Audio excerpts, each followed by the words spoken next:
In the heart of Brooklyn, where the streets always seemed to buzz with life even in the earliest hours of dawn, a man named Walter Grady was just another figure in the backdrop. Most people never asked his name. They called him Bold Silent, the black man with the military backpack and the eyes that looked like they'd seen something too heavy for words. He wasn't loud like some of the other homeless men in the area. He didn't shout scriptures or beg for money at subway stops. He just existed, like a quiet ghost lingering on the edge of people's awareness. He had a routine.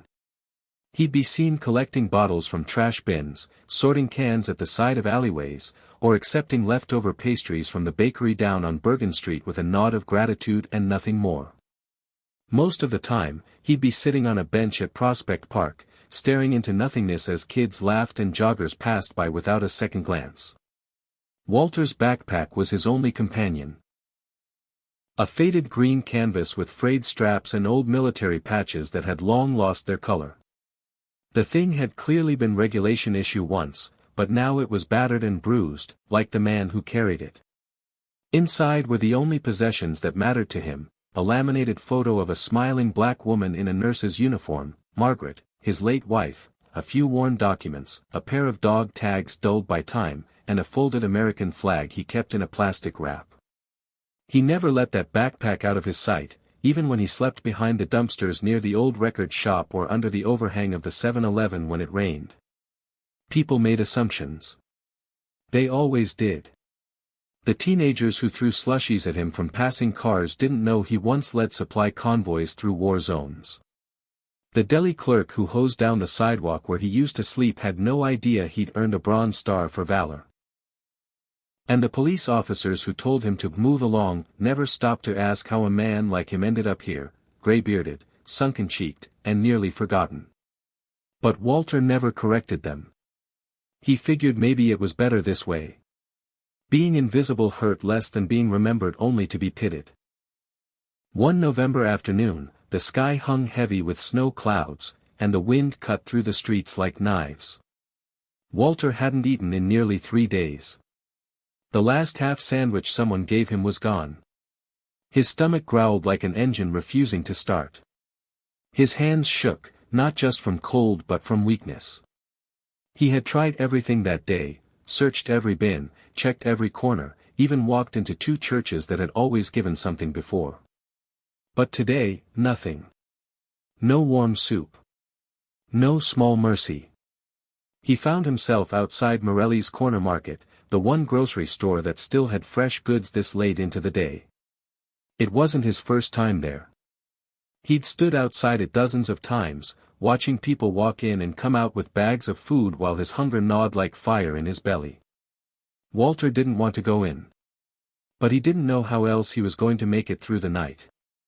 The air felt sharp against his cheeks, and his coat, once a sturdy field jacket, had long since lost its lining. He told himself it was just one loaf. Just one. Just enough to give him the strength to face tomorrow. The store was quiet, just a few customers and Mr. Morelli helping an older woman with her groceries near the register. Walter stepped in, head low, hands tucked into his coat like a child trying not to be noticed. The warmth of the store wrapped around him, and for a second, it made him feel human again. He passed the produce aisle, eyes darting, heart pounding. He saw the bread rack near the back. A few loaves left, nothing fancy, just plain white bread marked down with a red sticker. He reached for one, his fingers trembling, and slipped it under his coat, his chest rising and falling with nervous breath. He didn't see the mirror above him. Morelli had installed them just last month after a string of teenage shoplifters. But Morelli saw everything. "Hey! Stop right there," the store owner barked. His voice pierced the quiet like a gunshot. "I'm calling the cops." Walter didn't run. He didn't argue. He didn't even plead. He simply stood there, loaf still visible in his half-zipped jacket, and said quietly, "I just needed strength to live one more day." Minutes later, the bell above the door chimed again, and 2 NYPD officers stepped in. One was older, weathered like Walter, who barely gave the man a second glance. But the younger one, Officer Jenkins, hesitated when he looked into Walter's face. Something there, perhaps a trace of dignity, maybe sorrow, made Jenkins pause. As he took Walter's arm to cuff him, he noticed the chain around his neck, tucked under his shirt. He gently pulled it out and looked at the dog tags, the name almost worn off. "You really a vet?" Jenkins asked. Walter nodded once. "Used to be someone useful," he muttered. "Not anymore." "Store owners pressing charges," Jenkins said quietly. "I gotta take you in, sir." "I'm sorry." Walter didn't resist. As they led him out into the biting wind, the snow began to fall, soft at first, then steadier, covering the streets of Brooklyn like a quiet blanket. The bench in the park remained empty that night. The old man with the army backpack was gone. No one noticed. No one missed him. And yet, the quiet gears of justice had begun to turn, not because Walter begged for it, but because sometimes the past refuses to stay buried. And sometimes, even in the coldest corners of a city that's forgotten you, fate remembers your name. Hit subscribe and leave a comment with where you're watching from. This story might just spark a new beginning. What's one thing that always pushes you forward, even when things get tough? The overnight holding cell was colder than the streets Walter Grady had just left behind, though somehow it felt less alive. The fluorescent light flickered overhead like a dying heartbeat, casting pale shadows on the peeling concrete walls. Walter sat on the steel bench, back straight, eyes open but unfocused. His hands rested on the lap of his faded cargo pants, fingers slightly curled inward as if grasping something that wasn't there. His military backpack had been taken during intake, tossed into a gray bin labeled, "Personal Effects," but its weight still lingered on his shoulders. He could feel the strap pressing against his chest, the familiar ache in his lower back from carrying it for decades. That backpack was more than just a possession. It was the last piece of the man he used to be. The photo of Margaret had been tucked into the inner lining of that bag for years. It was wrapped in 4 layers of plastic, each fold deliberate, meant to shield it from rain, snow, spilled coffee, and the indifferent world. She was smiling in the picture, her curls bouncing slightly at her shoulders, wearing the pale blue scrubs of her job at the VA hospital in Queens. She had been his center, his balance. She had known what the world could do to a black man in uniform and had still loved him with open eyes. Walter had loved her the same way, steadily, without question. Losing her hadn't just broken him, it had dissolved him, turned everything solid in him to dust. The VA had told them it was indigestion. By the time they realized it was ovarian cancer, it had spread too far. Walter never forgave the system for that mistake. And he never forgave himself for trusting it. When she died in 2008, something inside him quietly snapped. He sold the apartment. He gave away the last of their savings to a hospice charity Margaret used to volunteer with. And then, one morning, he simply disappeared from everyone who knew his name. It was easier to be nobody. To let go of being Staff Sergeant Grady. That name came with expectations. It came with salutes, benefits, protocols, and policies. But none of those things had kept Margaret alive. None had held his hand when he cried in the hallway after hearing the diagnosis. None had called him to ask where he'd gone once his discharge papers were signed. The military had moved on. The country had moved on. And so did Walter. He let himself fade into the city, slipping through cracks that were already too wide. Brooklyn didn't notice him, and that suited him fine. Until yesterday. The clanking of keys brought him back to the present. A guard unlocked the cell door and gestured with a nod. Court in 20. Walter stood slowly, his knees stiff, shoulders hunched slightly from the cold. As he was led down the hallway, the scent of bleach mixed with the scent of old sweat. He kept his eyes low, but his ears stayed alert, attuned to the rhythm of the place. The guards didn't speak much, but the way one of them shifted his weight awkwardly as they waited at the Sally port caught Walter's attention. It wasn't fear, just discomfort, like the young officer didn't want to look at him too long. They handed him back his backpack before loading him onto the transport van. It was protocol, even if the guards didn't understand why he clutched it like it was his only lifeline. When the van pulled up to the courthouse, Walter saw his reflection in the glass of the entry doors. A thin black man, beard tangled, cheeks hollow, eyes too heavy for his age. He wore the same coat he'd been arrested in, now wrinkled and stained with the grime of holding cells and the streets. No family waited for him. No advocates. Just a few overworked attorneys, a bored bailiff, and a clerk reciting case numbers like he was reading cereal ingredients. Case number 47,293. The State versus Walter Grady, the clerk called. Walter was guided into the courtroom, the murmur of voices fading into an uneasy quiet. The judge sat high above, peering down through wire-rimmed glasses. Walter didn't know his name yet. He didn't care. To him, all judges looked the same. Another link in the long chain of people who passed judgment without asking questions. The prosecutor adjusted his tie and rose.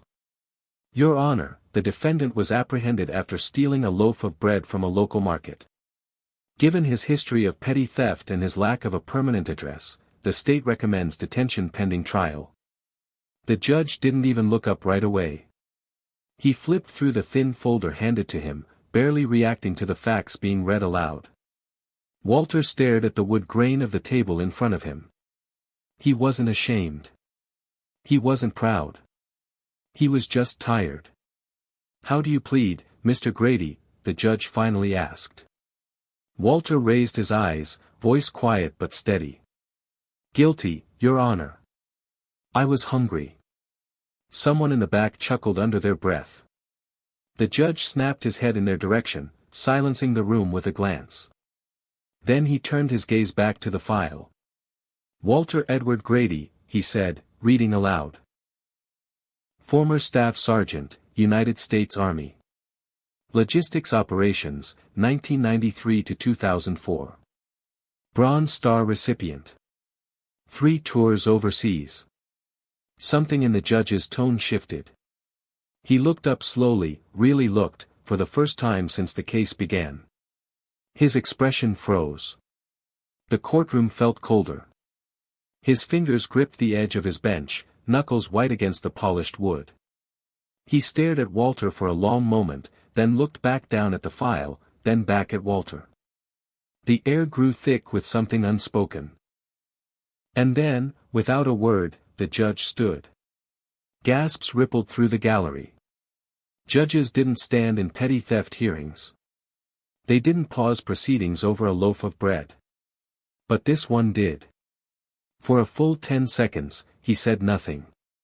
Just stood there, lips slightly parted, eyes fixed on Walter like he'd seen a ghost from a dream he hadn't known he remembered.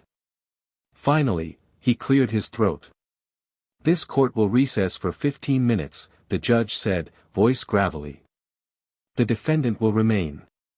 He stepped down from the bench and disappeared through the door to his chambers. Walter didn't move. He didn't even blink.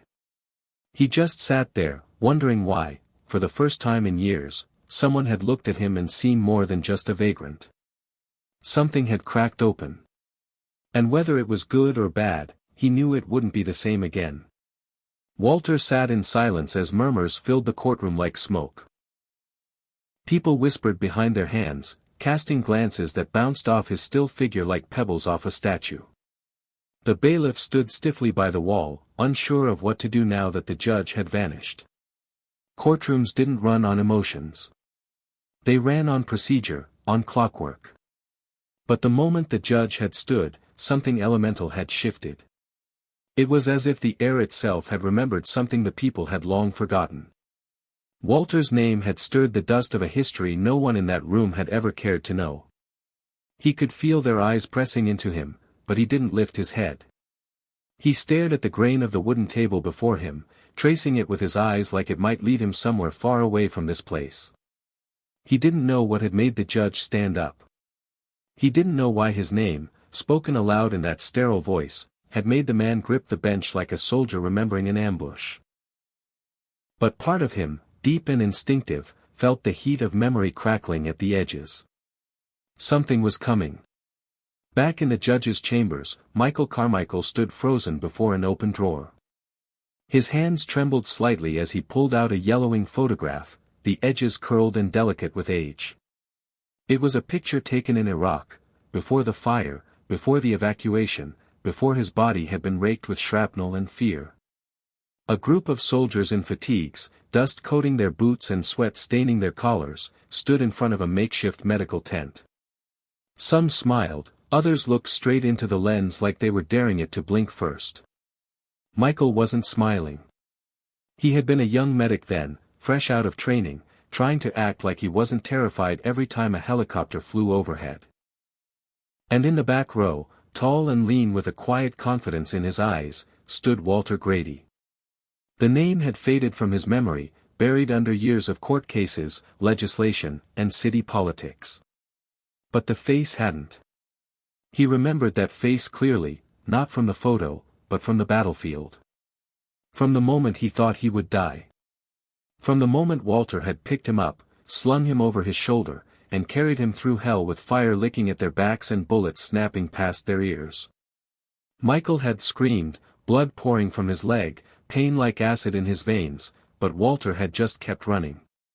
"Just keep breathing, kid," he'd said. "Don't you dare die on me now." Michael sank into his chair, his mouth dry. He logged into the secure VA database with credentials he still had from his advisory work. His fingers stumbled across the keyboard as he typed in Walter's name. The file loaded slowly, each page like a blow to the chest. There it was. 3 tours. 2 in Iraq, 1 in Afghanistan. Logistics and supply chains, frontline convoys. Bronze Star for Valor.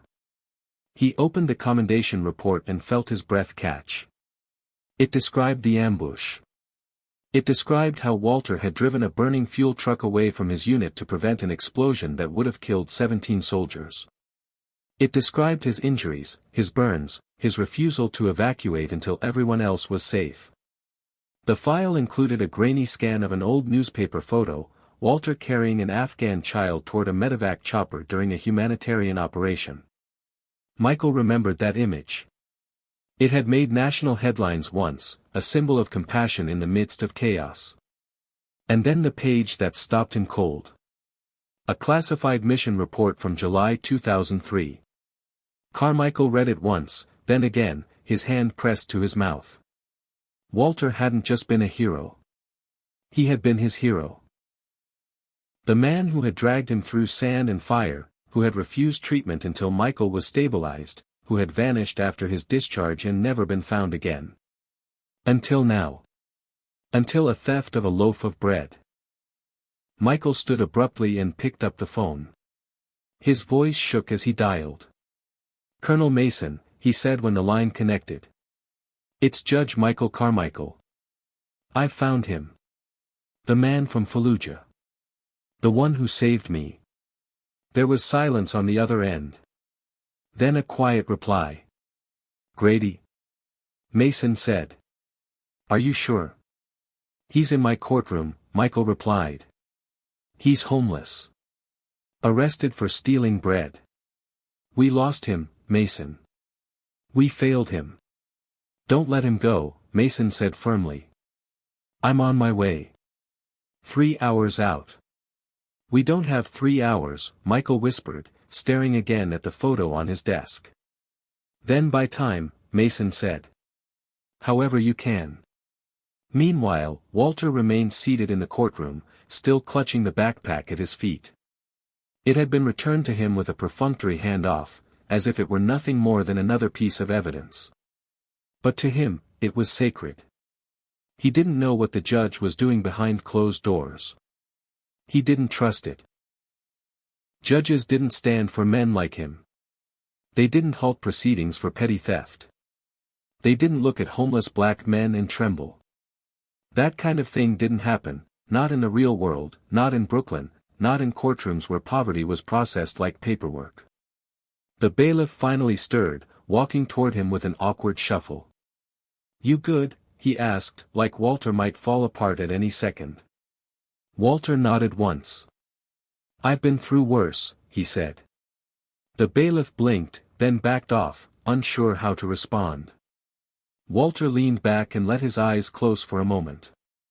He could hear the faint echo of boots in sand, the rumble of trucks, the sharp whistle of incoming mortars.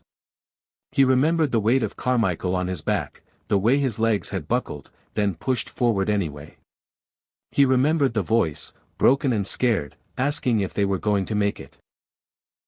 And he remembered lying beside him in the medevac tent, staring at the ceiling, wondering if anyone back home would ever understand what they'd left behind. The court recess stretched longer than 15 minutes, but no one dared question it. The judge's absence hung heavy. When the doors finally opened and the clerk returned to her desk, there was a new file waiting there. She picked it up curiously, flipping it open to find a photograph she'd never seen before, Walter Grady, young and strong, carrying a child through the dust. Below it, a handwritten note, "Some heroes never asked to be remembered." The handwriting was unmistakable, Colonel James Mason. The courtroom had changed. The temperature of the moment had shifted. People leaned forward, sensing something they couldn't quite explain. Walter, however, remained perfectly still. He had no idea that the gears of justice had begun to spin backward and forward at once, drawing together past and present in a collision that no one could stop. He had no idea that behind that chamber door, a man he had once saved was gathering the full weight of truth and preparing to aim it like a battering ram at the walls of bureaucracy and time. Walter only knew one thing for certain. His name, his real name, had finally been spoken out loud again. Walter sat with his back straight, hands folded over his knees, his breath slow and steady. The courtroom around him buzzed with confusion, speculation, and quiet unease, but none of it touched him. He had long ago learned to live in the eye of the storm, to let the chaos whirl around him without ever getting pulled in. Years on the street had taught him how to disappear while sitting in plain sight. But today something was different. Something had cracked through the shell of routine. And it had begun the moment the judge said his name. The bailiff returned to his post, glancing warily at Walter like he was waiting for a cue that never came. Court employees shifted uncomfortably in their chairs. The prosecutor flipped through his file again, perhaps wondering if he'd missed something, some buried line in the arrest record that explained why a judge would rise to his feet over a man caught stealing bread. The clerk whispered to the stenographer. Even the reporters in the back, who usually reserved their attention for high-profile trials, had stopped checking their phones and leaned forward with new interest. And then the chamber doors opened. Judge Michael Carmichael emerged slowly, his expression unreadable. He walked to the bench with deliberate steps, gripping the railing for a moment before lowering himself into his seat. He didn't speak right away. Instead, he looked at Walter, really looked, as if trying to bridge the years between memory and present. The silence in the room stretched like a taut wire, one moment away from snapping. Then the judge cleared his throat. "This court is now back in session," he said, his voice rougher than before. "We are here to address preliminary charges against Mr. Walter Grady. The defendant has entered a plea of guilty." Walter kept his eyes on the judge, not blinking, not moving. He was no stranger to the drill. Say your piece, accept your punishment, get processed, return to the streets. He'd done this before, misdemeanor trespassing, open container, loitering. Nothing violent. Nothing dramatic. Just the slow erosion of dignity by way of citations and cold nights. But this time, the rhythm was off. The judge didn't flip through paperwork mechanically. He didn't glance at the clock, anxious to clear another case. Instead, he sat in stillness, as if holding something fragile in his hands. He turned to the prosecutor. "Does the state have anything further to add?" The young assistant district attorney adjusted his tie. "Yes, Your Honor. As previously stated, the defendant was apprehended in the act of theft. Given his prior history of similar offenses and his transient status, the prosecution recommends continued detention pending formal trial." The words felt like ice. They were precise, procedural, indifferent. Walter had heard them before. Every time, they landed the same way, like a stamp on a file, like a door closing. The judge turned back to Walter. "Do you wish to say anything before I rule on your pre-trial detention, Mr. Grady?" Walter's voice was quiet but clear. "No, sir. I did what they said. I was hungry. I'm not proud of it. I just needed a little strength to live through the night." There was no emotion in his words. No begging. No shame. Just the flat cadence of someone who'd carried too much for too long. The judge stared at him, his jaw tightening. His eyes dropped once more to the file in front of him. "Walter Edward Grady," he said softly. "Former Staff Sergeant, United States Army. Honorably discharged. Recipient of the Bronze Star. 3 tours, 2 Iraq, 1 Afghanistan. Logistics operations, convoy security, forward base supply chains." He paused. The room froze. "Tell me, Mr. Grady," the judge continued, "do you remember a convoy attack outside Fallujah in July 2003? Walter's brow furrowed. It was the first time he had shown any visible reaction. He tilted his head slightly, confused. "Yes, sir," he said after a beat. "I remember it. There was a fuel truck. It took a direct hit. You were supposed to take cover but instead you drove it out of the kill zone." Walter's shoulders stiffened. 17 people in that unit, he said. Couldn't leave them like that. Truck was gonna go up. Someone had to move it. The judge leaned forward, his eyes glinting. There was a wounded medic. A young private. Shrapnel in his leg. You carried him, what, 2 miles? Did what needed doing, Walter said simply. Didn't think it'd matter now. The judge stood again, but this time, it was not in shock. It was in reverence. That medic, he said, his voice steady but heavy with something unspoken, was me. Gasps rose from the back of the courtroom. The prosecutor dropped his pen. The clerk covered her mouth. Walter stared, unmoving, his eyes locked on the man in the robe. You don't remember my face, the judge said. Why would you? I was in and out of consciousness, bleeding all over you. You shouted, keep breathing, kid. I did. I kept breathing. And you disappeared. I never even knew your full name.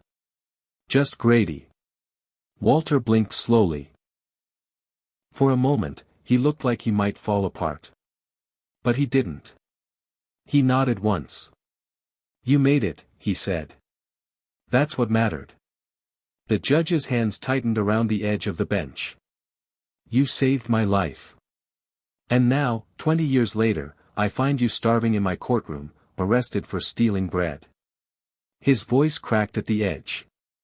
This is not justice. This is failure. Failure of a system that forgot you, that left you behind. He sat down slowly, his robe settling around him like the weight of memory itself. In light of this new information, he said, his voice regaining control, this court will postpone all proceedings pending a full investigation into the defendant's background and service record. Mr. Grady will be remanded to custody for the night, but with immediate provision of medical care and a proper meal. The prosecutor tried to speak, but no sound came.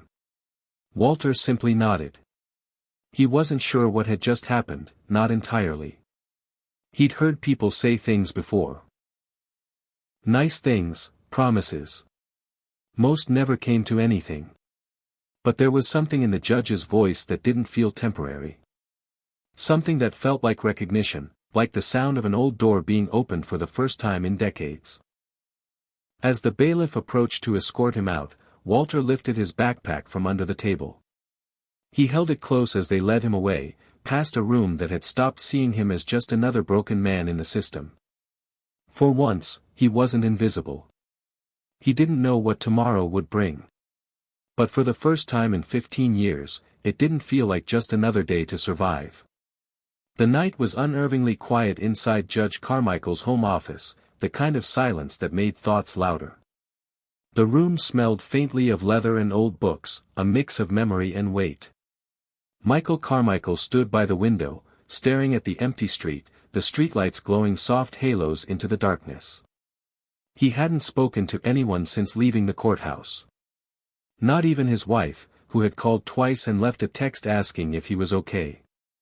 He wasn't okay. Not now. Maybe not ever again. There were moments in life that cracked the ground beneath you, and today had been one of them. On the desk beside him lay the photograph he'd pulled from his drawer, his old unit in Iraq, covered in sand and youth, frozen in time before everything changed.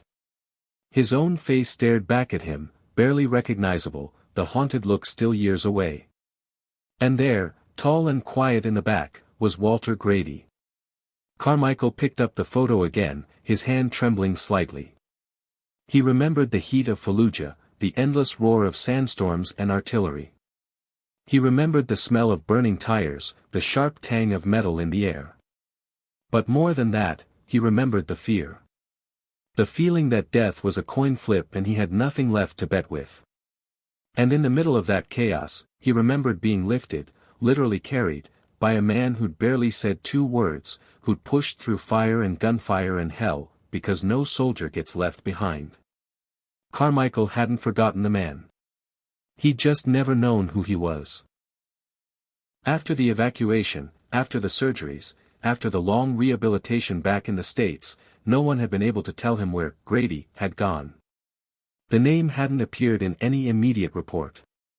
Carmichael had written letters, searched databases, asked around at reunions, always hitting dead ends.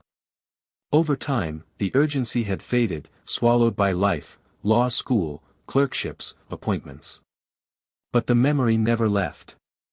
And now, 2 decades later, it had walked back into his courtroom in chains. He sat down heavily, pulling open his laptop. He logged into a secure portal used only by veterans working in judiciary outreach programs. He typed in Walter's name again. This time, he read every line. The commendations. The records of supply runs that turned into combat rescues. The list of promotions and battlefield citations. The Bronze Star citation was detailed and stark.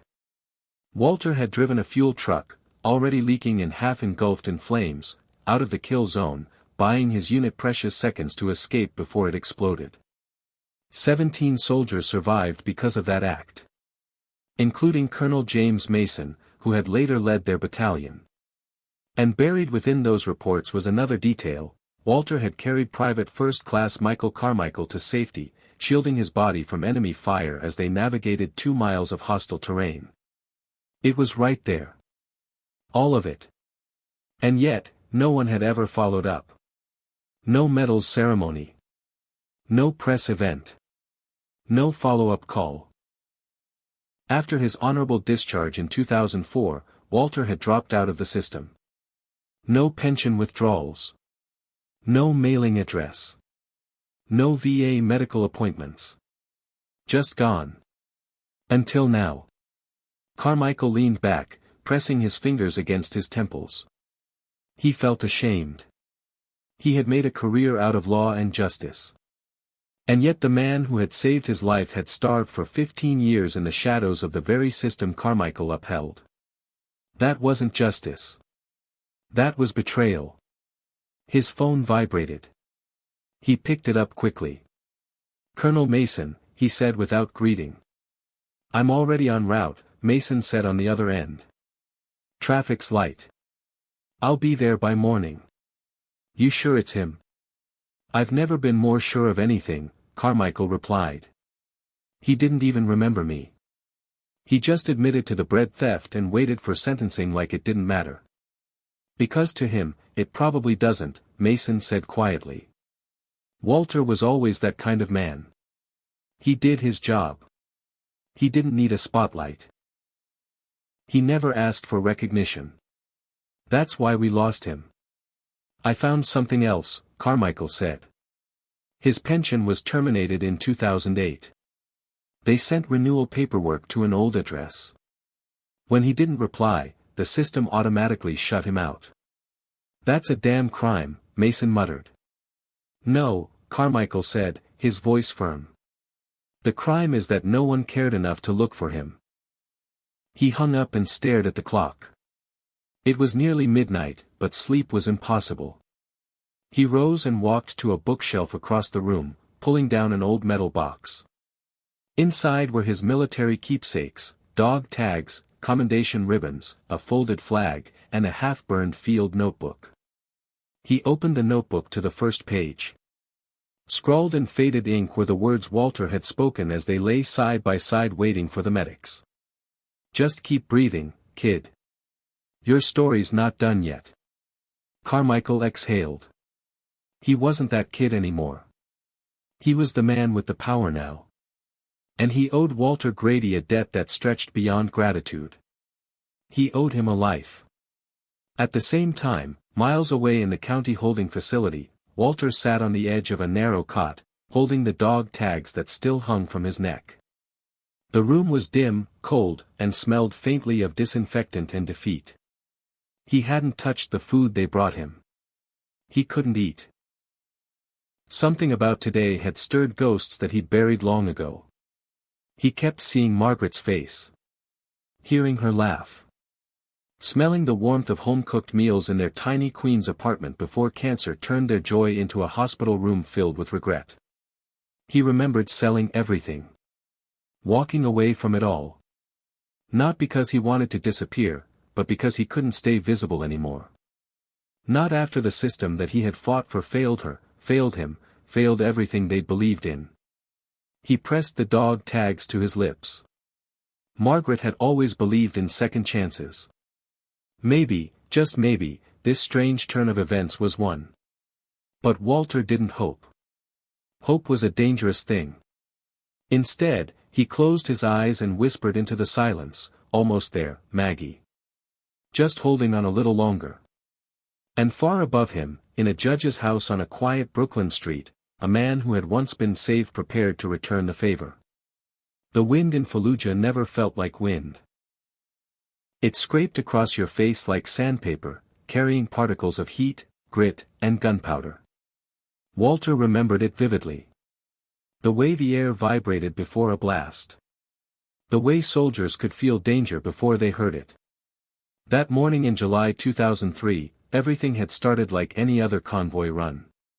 He was in charge of logistics, leading a series of trucks hauling fuel and food to a forward operating base just outside the city. Nothing in the brief had suggested anything unusual. But Fallujah didn't need warnings. It didn't play by rules. They had been driving for 40 minutes when the explosion hit. The front truck disappeared in a bloom of fire and debris, lifting into the air before smashing back down like crumpled paper. Walter's truck was third in line.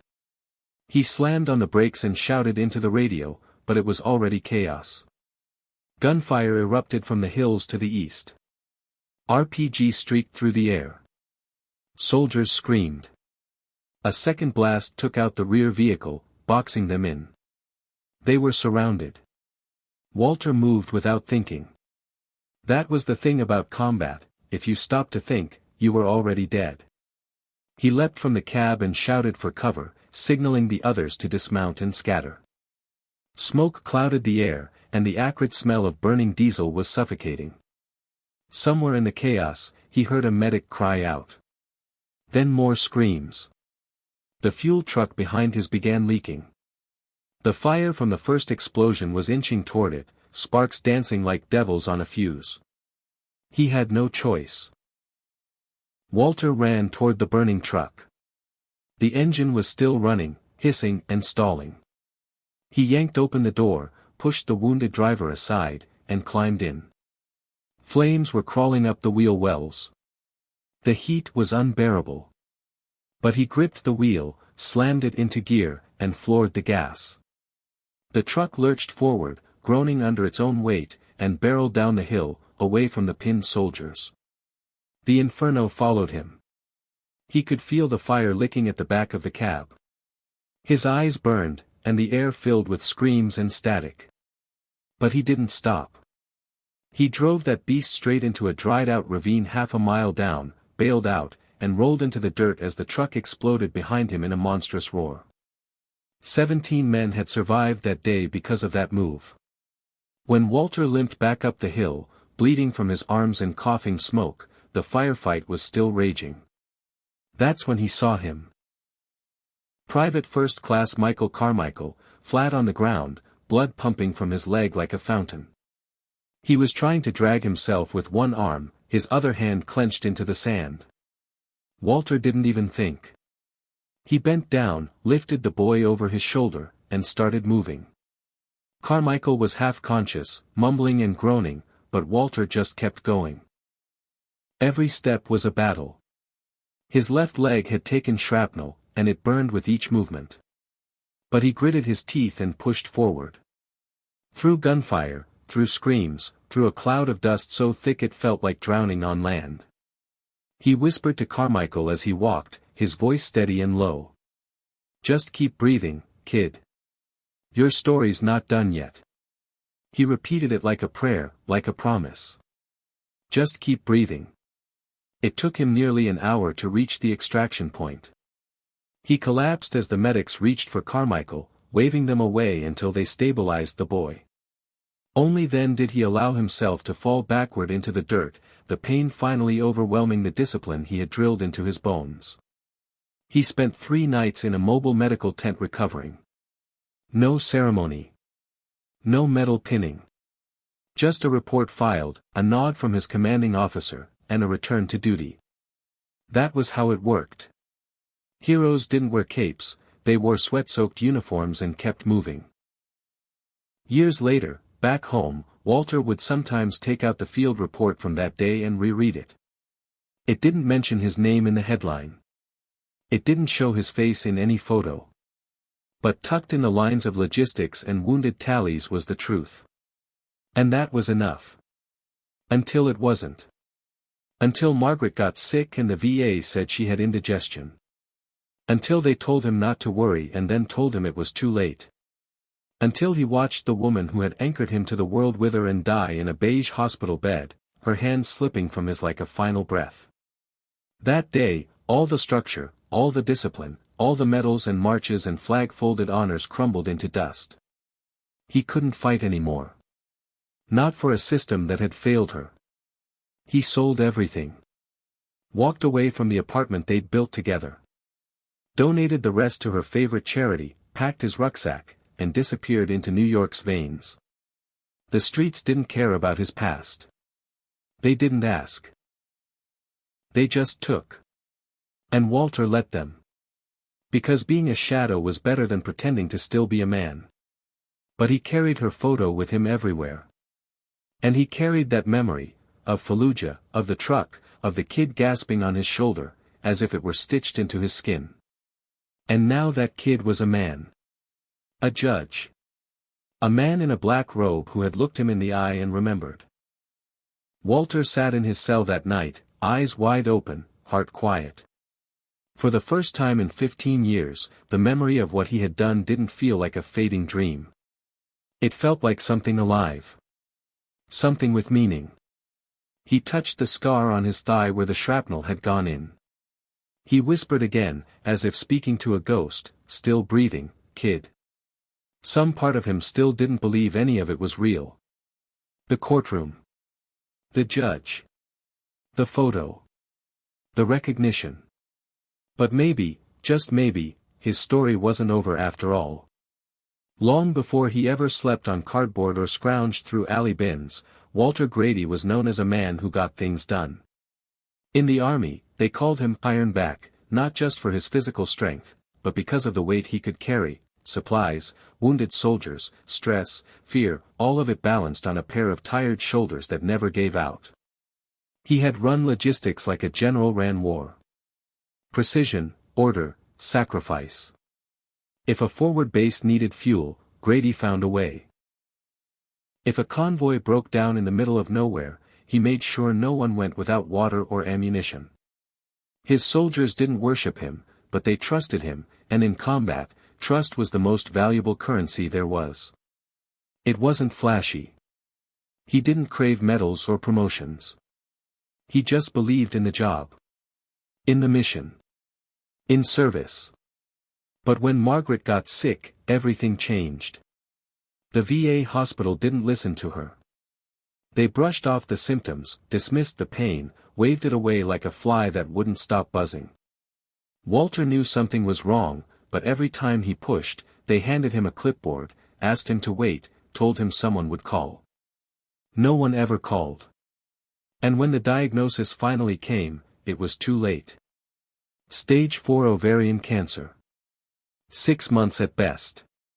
He sat in that sterile room with her hand in his and felt the ground vanish beneath him. The war hadn't broken him. Losing men hadn't broken him.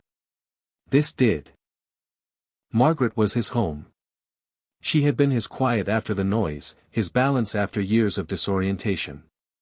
She made sense of a world that didn't. When she died, Walter folded the flag they gave him with hands that trembled for the first time since he was 19 years old. They mailed a certificate of condolence and closed her file. Just like that. Done. Forgotten. He didn't go to grief counseling.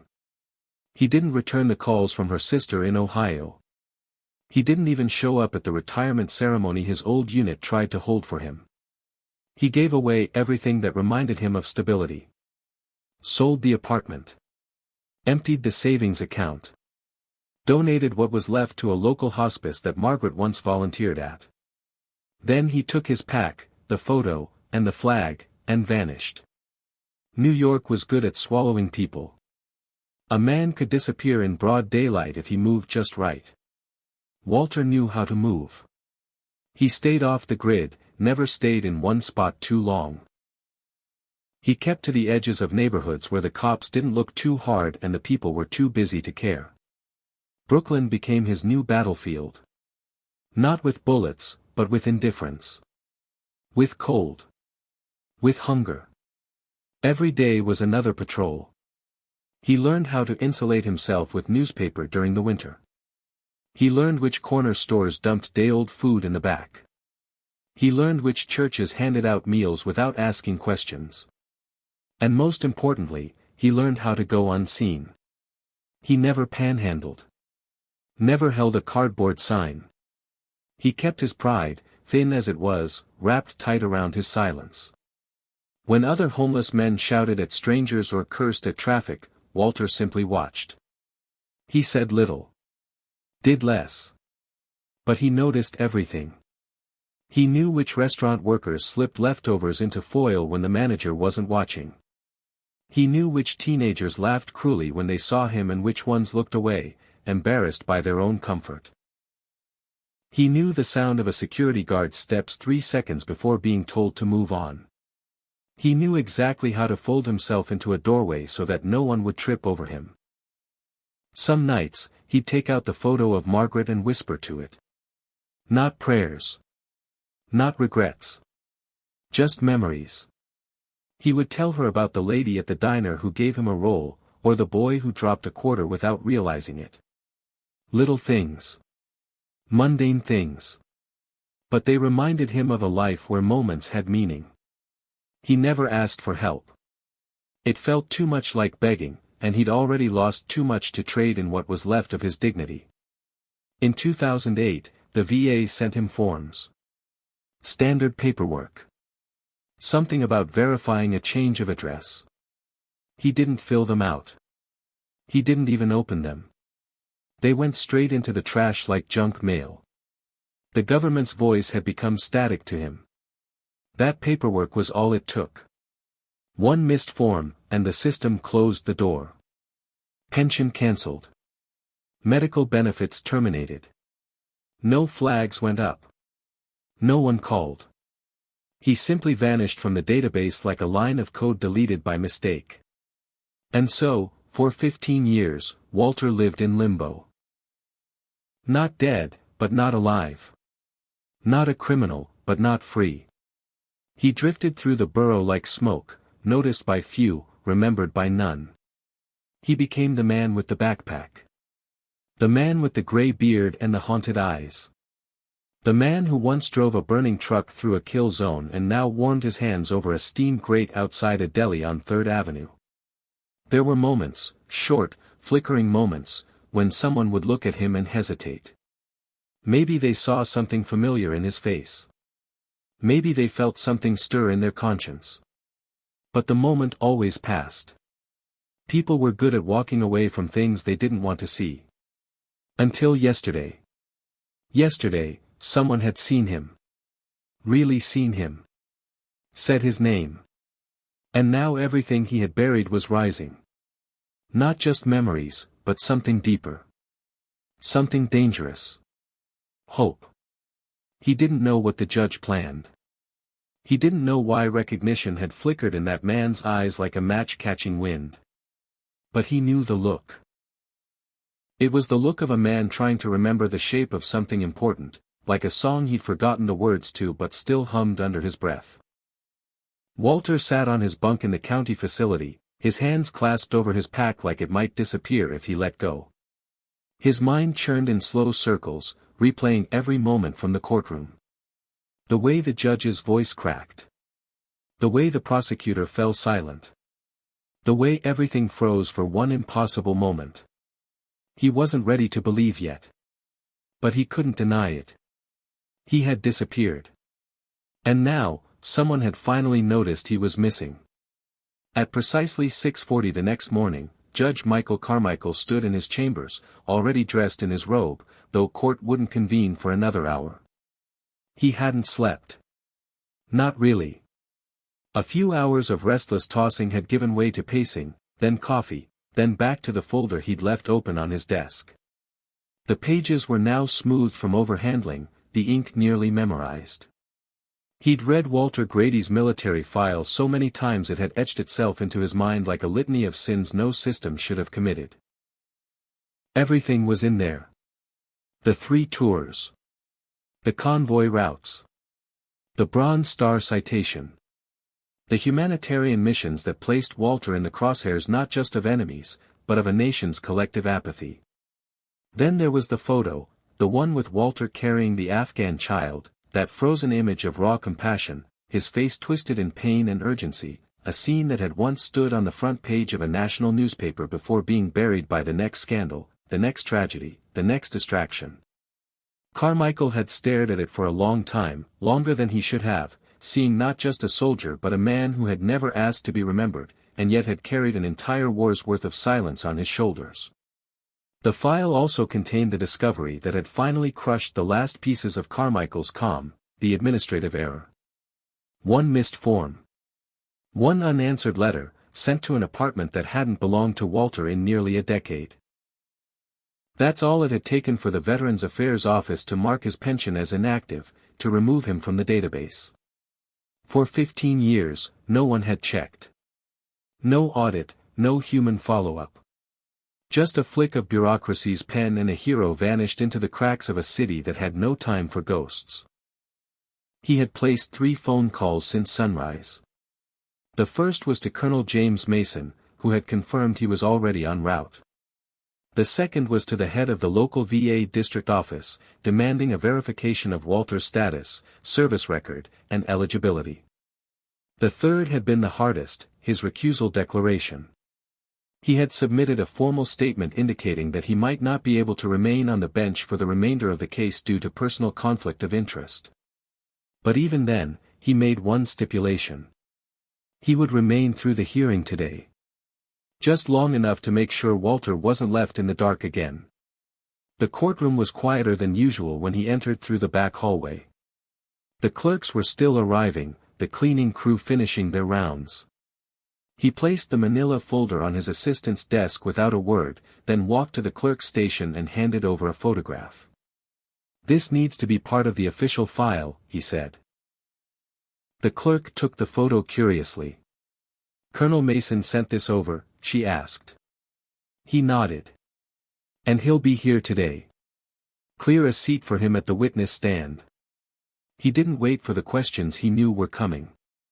Instead, he returned to his chambers and sat down heavily, rubbing his temple as the courthouse slowly awakened around him.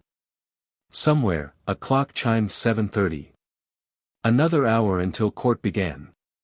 He would wait. Meanwhile, across the city, Walter stood in a holding room adjacent to the main courtroom, staring at his own reflection in a scratched piece of security glass. He had been given fresh clothes, or what passed for them, a wrinkled shirt 2 sizes too large and slacks that were tight at the knees. Someone had handed him a comb, which he had used mechanically. He didn't recognize the man in the mirror. Not really. The gray in his beard was thicker than he remembered. His cheekbones were sharp, skin stretched thin by years of hunger and wear. But the eyes. Those were the same. They still carried Fallujah in them. A man entered. He was older, white-haired, with sharp eyes and a military posture that hadn't faded despite the years. He wore a crisp suit with a veteran's lapel pin and introduced himself simply as Richard Harlow. "I'm your attorney now," he said, offering his hand. Walter stared at it for a long second before shaking it. "The other one quit?" "No," Harlow said with a small smile. "He was replaced. You've attracted some attention." "I'm not looking for attention," Walter muttered. "You didn't need to," Harlow said, opening a folder. "Your record did that for you." Walter said nothing. Harlow flipped through the pages with a kind of reverence, like he was handling sacred text. "You saved lives," Harlow said. "That tends to make people care. Especially when one of those lives is now wearing a robe and sitting at the bench." Walter raised an eyebrow. "He remembers you," Harlow said. "More than that, he owes you."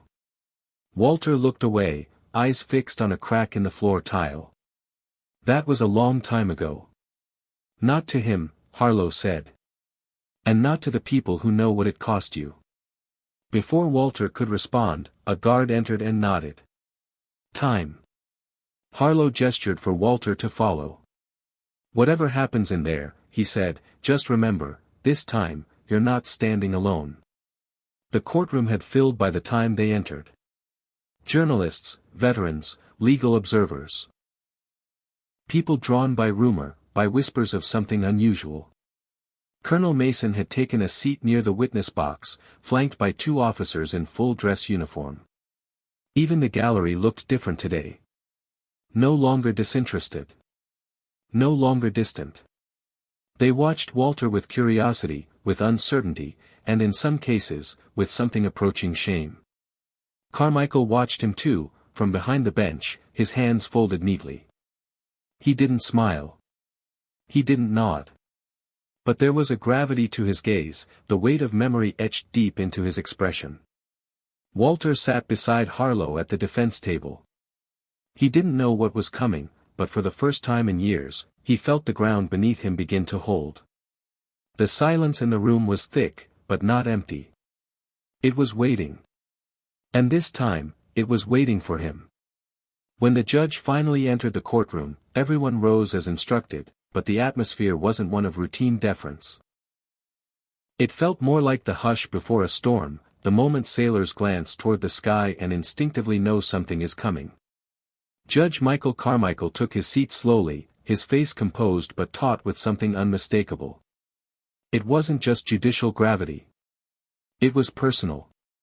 The kind of weight that doesn't show up in law books or legal arguments. The kind of weight that only builds when a man realizes he's been living in debt to someone he never thanked. Walter Grady didn't rise or flinch. He simply turned his head slightly toward the gallery, his eyes sweeping over the crowded seats. The people were different today. There was no apathy in their faces, no looks of boredom or annoyance like the day before.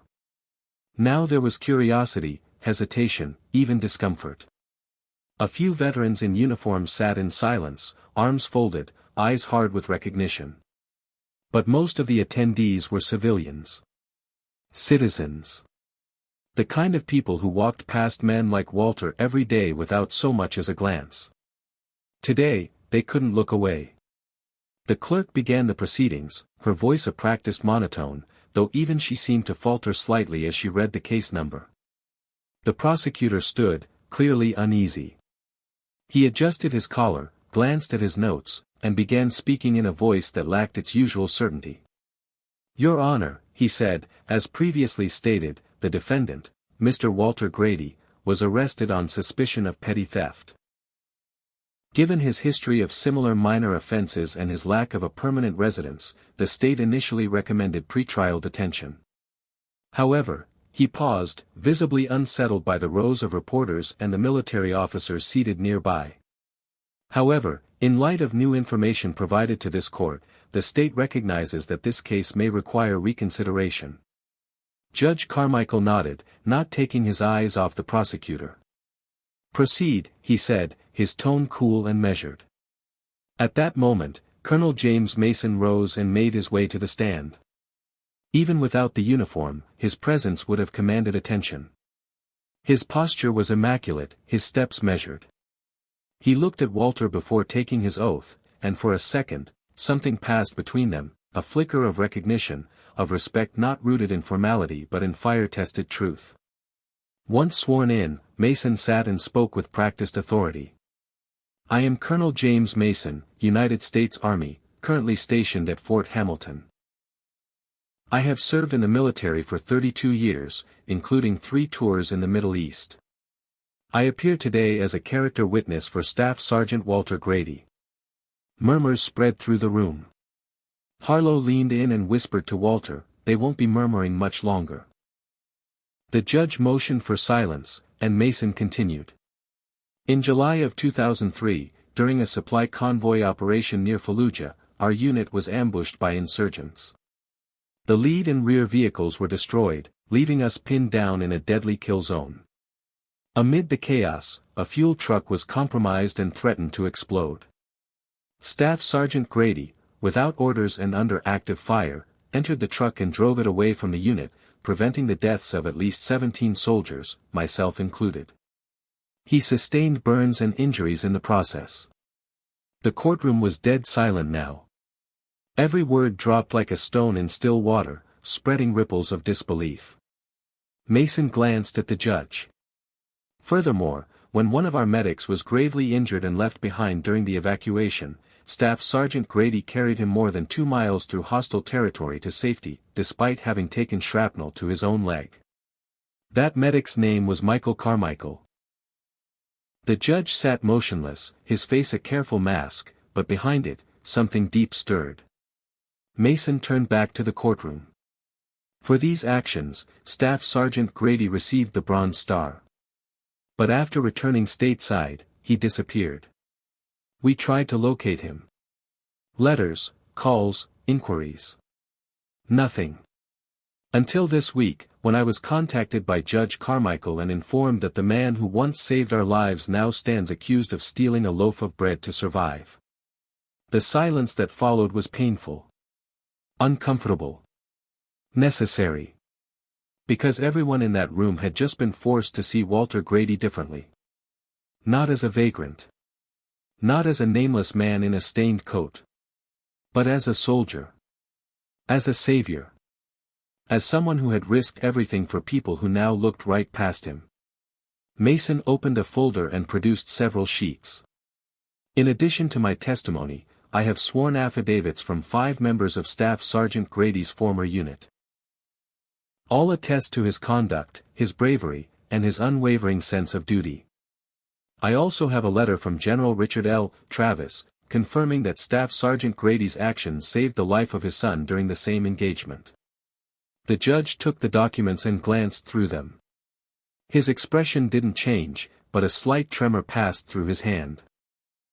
Mason added one more thing. "We've also uncovered a critical administrative error.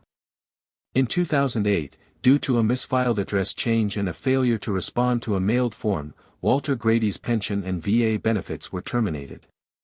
He was owed $1,370 per month. Over 15 years, that amounts to more than $246,000 in unpaid benefits, not to mention full access to medical care for his service-connected injuries." The words hit the courtroom like a gavel. The collective reaction was shock, disbelief, and then, slowly, a growing anger. Not at Walter. At the system. At the negligence. At themselves. Judge Carmichael looked directly at Walter. His voice, when it finally came, was different, lower, reverent. "Mr. Grady, would you please approach the bench?" Walter stood slowly. His knees ached, his back protested, but he walked forward with quiet dignity. He stopped in front of the bench, standing tall though his body had endured years of burden. "I didn't recognize you yesterday," the judge said. "Not by name. Not by sight. It wasn't until I opened your file and saw the report from Fallujah that I realized who you were. You carried me that day. You saved my life. And for the last 2 decades, I never even knew your full name. Just Grady." Shouted across a battlefield as I slipped into unconsciousness. Walter said nothing. But his eyes shimmered, and his lips parted slightly as if to respond, then thought better of it. "I became a judge," Carmichael said, "because I wanted to serve justice. And yet I failed to see the injustice that happened right in front of me. Today, I will not fail again." The judge turned to the prosecutor. "Does the state still wish to pursue charges?" The young man stood, clearly shaken. "Your Honor, the state moves to dismiss all charges with prejudice." "So ordered," the judge said. He looked back at Walter. "You are free to go. And on behalf of a nation that too often forgets its heroes, this court extends its deepest apologies." Walter stood in stunned silence. Not because he didn't understand, but because no one had ever said that before. Not in combat. Not after Margaret. Not during all those years on the street. No one had ever looked him in the eye and said, "I see you." And now they did. Walter Grady didn't move at first. Not when the gavel came down. Not when the judge's voice declared him free. Not even when the bailiff quietly unlocked the restraints around his wrists. He stood at the defense table with his hands resting on the surface, fingers splayed slightly apart, like he needed to feel something solid beneath him. The courtroom was silent, but it wasn't empty. It buzzed with emotion too heavy for words, like the silence that follows a hymn in a church where everyone has been reminded they're human again. Reporters didn't dare shout questions. The gallery didn't rise. Even the whispering had stopped. They were watching him, all of them, and for once he didn't feel like a ghost.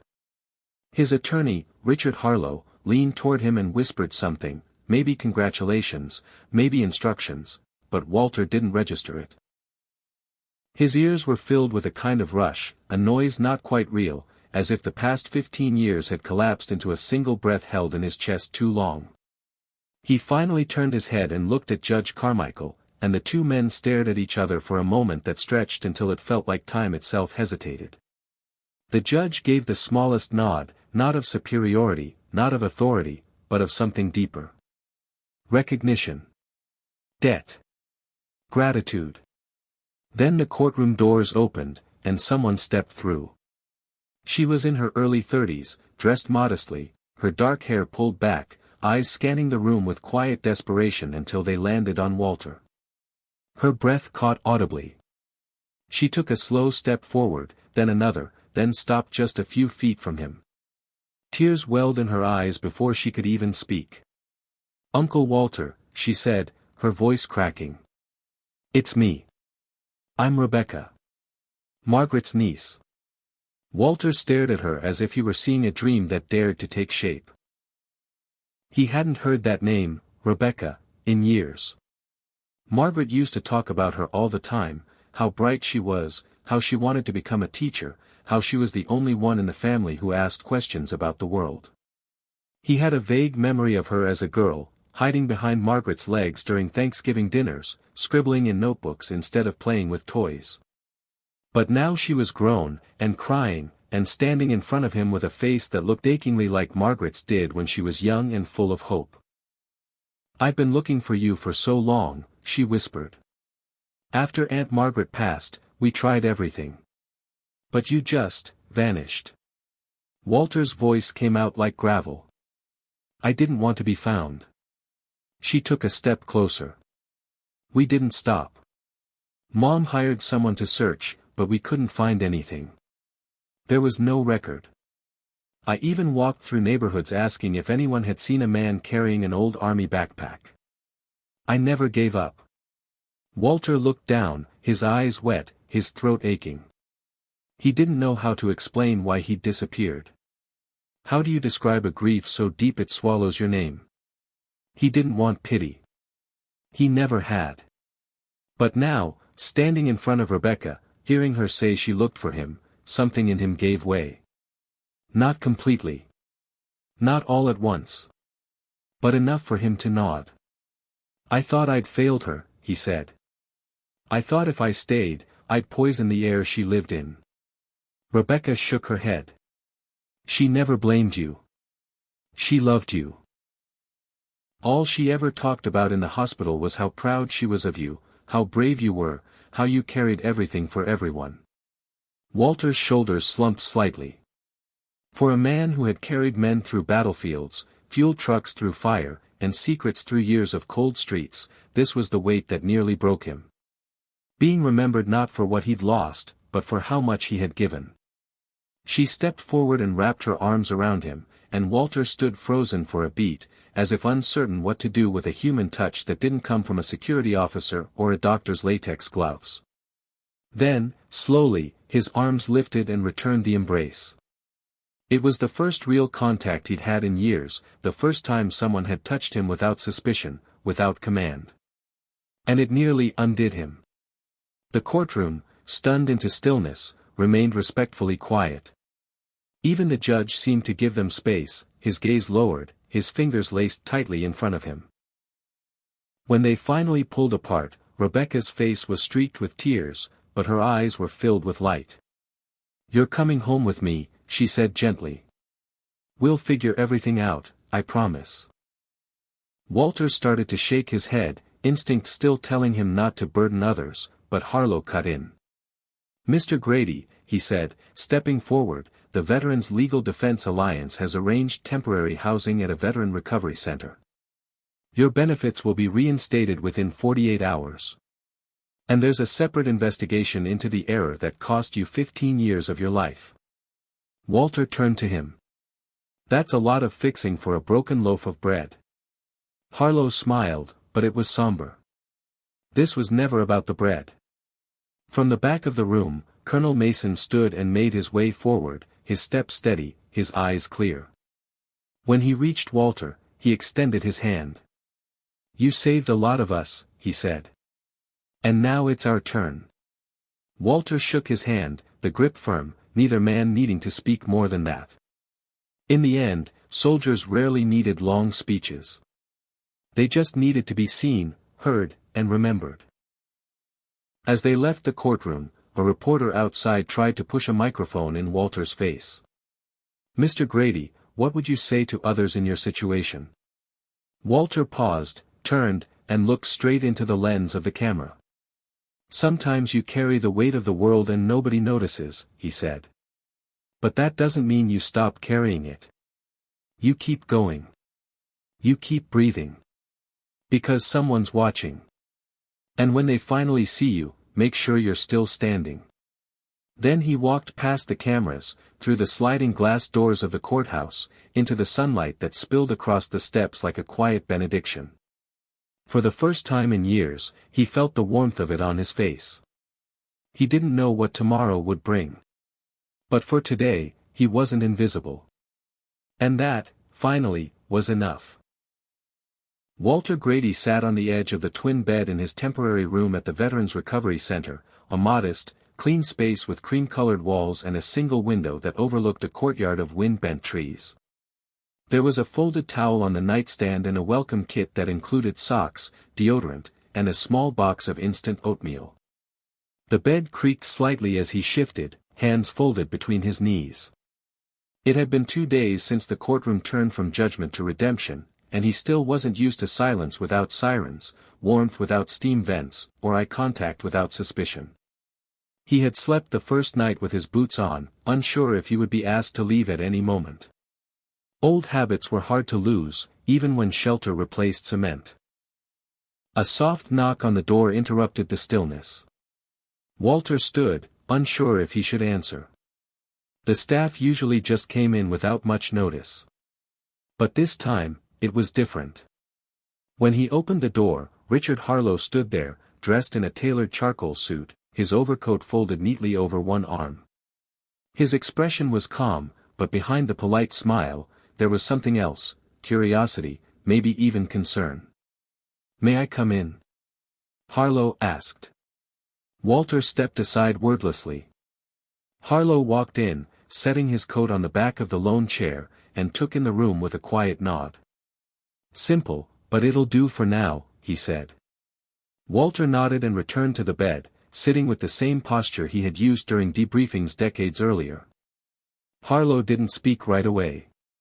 He sat down across from Walter, clasped his hands, and watched him for a moment as if measuring what words might actually reach him. "I've represented hundreds of veterans," Harlow finally said. "Some cases are routine. Some are tragic.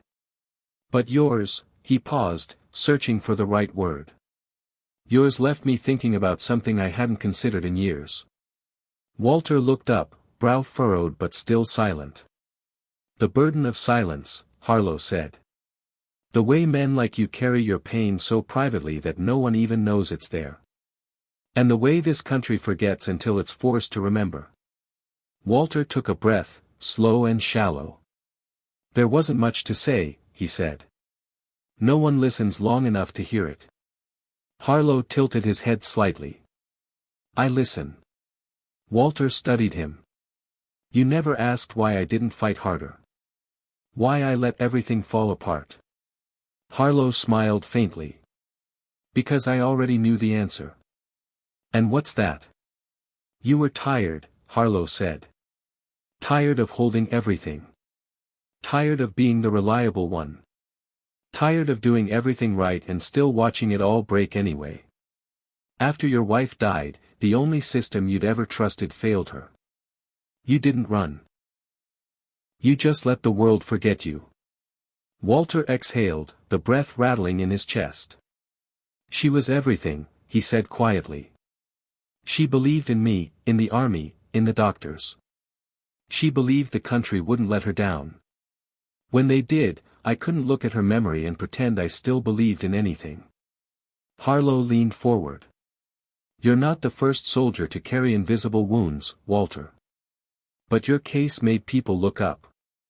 You turned into a symbol overnight." "I don't want to be a symbol," Walter said, voice rough. "I just wanted peace. A place to sleep where no one was hosing me down at dawn." "You've got that now," Harlow said. "And more. Your benefits will be reinstated this week. Retroactive payments are being processed. The VA has launched a review into wrongful terminations of veteran benefits going back 15 years. And I've been contacted by 2 lawmakers who want to meet you personally." Walter shook his head slowly. "I'm not here for politics." "They're not asking for your endorsement," Harlow said. "They want your story. They want to put a face to the system's failure. And whether you like it or not, that face is yours now." Walter looked down at his hands. They were calloused, rough, the skin cracked along the knuckles. These were hands that once carried a burning wheel, that lifted a medic out of an ambush, that gently turned the page of Margaret's hospice journal when she was too weak to do it herself. He hadn't done any of those things to be remembered. He had done them because they needed to be done. "I'll speak," Walter said finally. "But not in front of cameras. Not on stages. I'll talk to people who need to hear it. Other soldiers. Kids who think sleeping on concrete makes them nothing. People who think broken means useless." Harlow smiled, and this time it reached his eyes. "That's more than enough." They sat in silence for a while, the kind of silence that doesn't need filling. Outside, the wind rustled the trees in the courtyard, and a few leaves tapped lightly against the windowpane.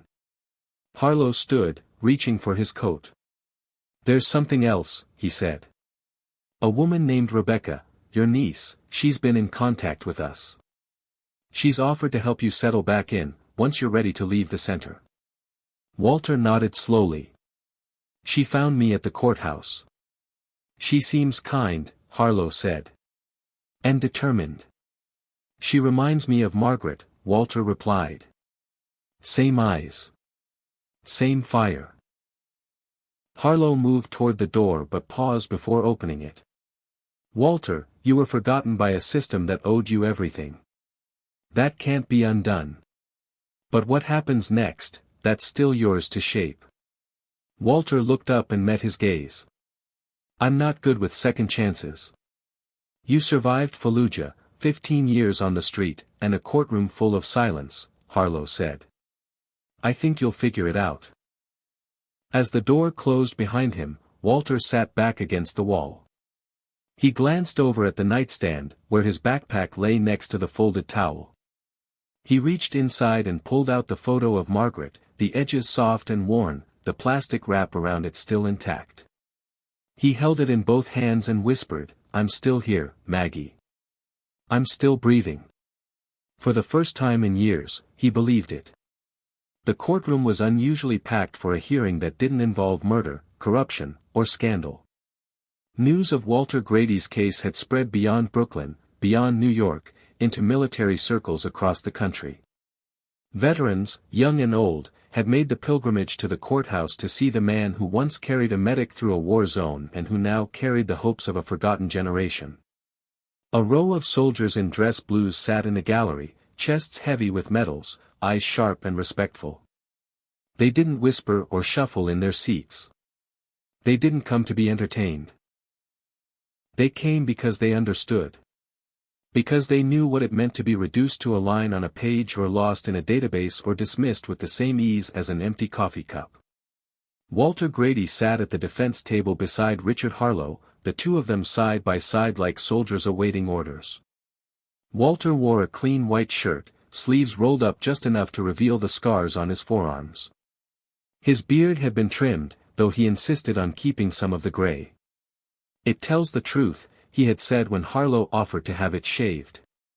The judge presiding over this session was not Michael Carmichael. He had officially recused himself after the motion to dismiss, citing personal connection to the defendant. Still, he sat quietly in the gallery as a private citizen, flanked by his wife and son, observing with a solemn intensity that never left his face. The new judge, a no-nonsense woman named Harriet Mendoza, had a reputation for balance and fairness. She didn't indulge theatrics, and she didn't tolerate delays. When she entered, the room rose with crisp discipline. She took her seat, nodded at the clerk, and signaled for the hearing to begin. We are convened today to enter relevant testimony into the record regarding the case of Mr. Walter Grady, she said, her voice clear and commanding. Although the charges have been dismissed, this court will hear supporting witness statements to establish public record and transparency. Colonel James Mason was the first to take the stand.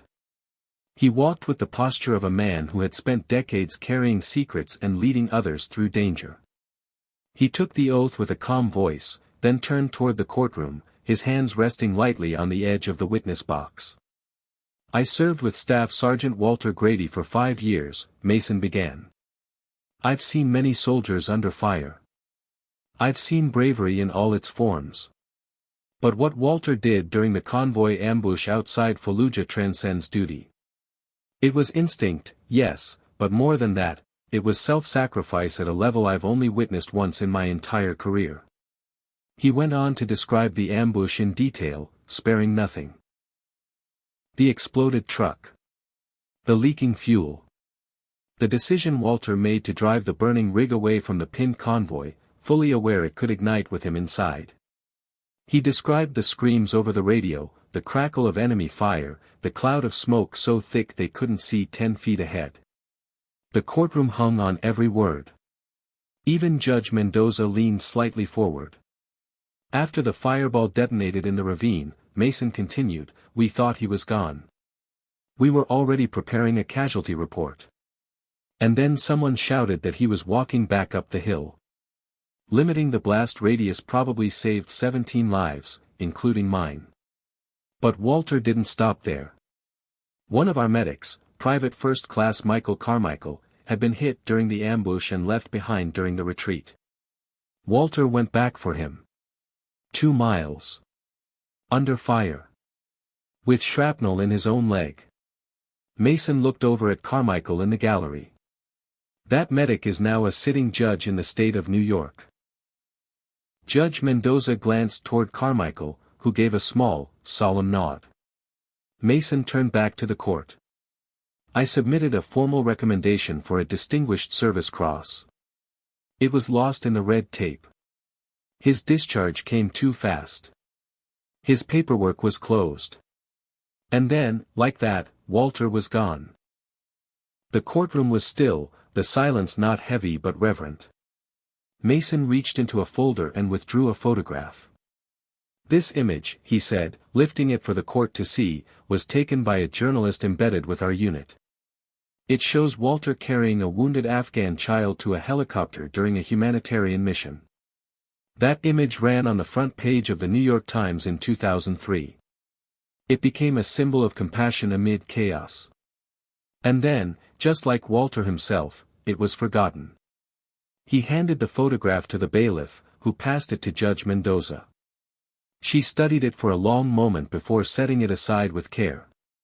Thank you, Colonel Mason, she said. Your testimony is noted. Mason stepped down and returned to his seat. A moment later, another figure took the stand. It was an older man, balding and stooped, with a voice that carried the gravel of age.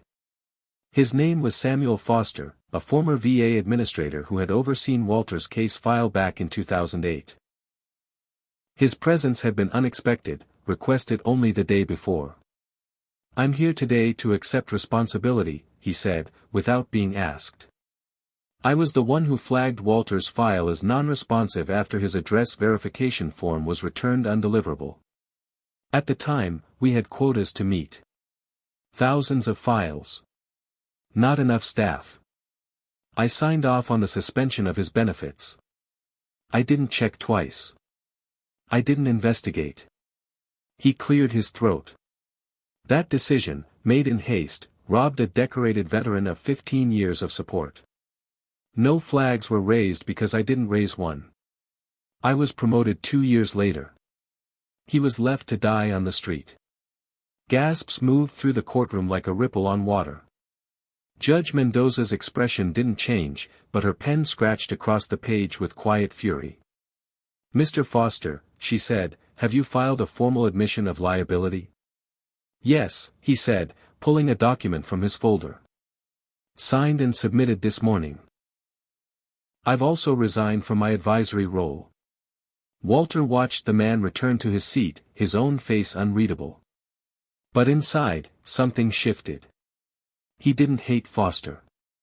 He didn't rage. He had long since lost the luxury of anger. But he saw, for the first time, what truth could do when it was finally spoken aloud. As the session neared its end, Judge Mendoza looked out across the courtroom. What we've heard today is not just testimony. It's history. Mr. Grady, your silence did not make you invisible. It made this moment possible. And this court acknowledges you not as a defendant, but as a reminder of what must never be overlooked again. Walter stood, not because he was asked, but because he knew the moment required it. He looked at the judge, then at the people seated in the gallery, then at Colonel Mason, and finally at Michael Carmichael. The silence that followed was not the absence of sound. It was the presence of respect. And as Walter sat back down, a thought came to him unbidden, quiet and unshakable. Sometimes, justice didn't arrive on time. But when it came, it demanded to be heard. The steps outside the courthouse were flooded with sunlight, but Walter Grady felt none of its warmth. He stood beneath the weight of eyes and cameras, microphones extended like antennas toward a man who had once been invisible. Photographers snapped shots of him as if trying to immortalize a face they had never noticed before.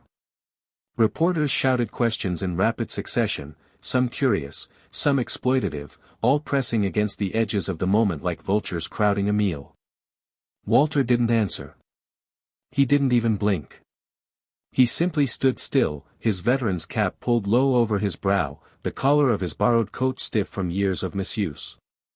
To the world he was suddenly a symbol, a story, a cause, but inside he still felt like the same man who had slept in alleyways with one eye open and both hands wrapped around a backpack full of memories. Judge Carmichael stood a few feet behind him, no longer cloaked in his robe, now just a man among men. For years he had held on to a name without a face, a voice without a full memory.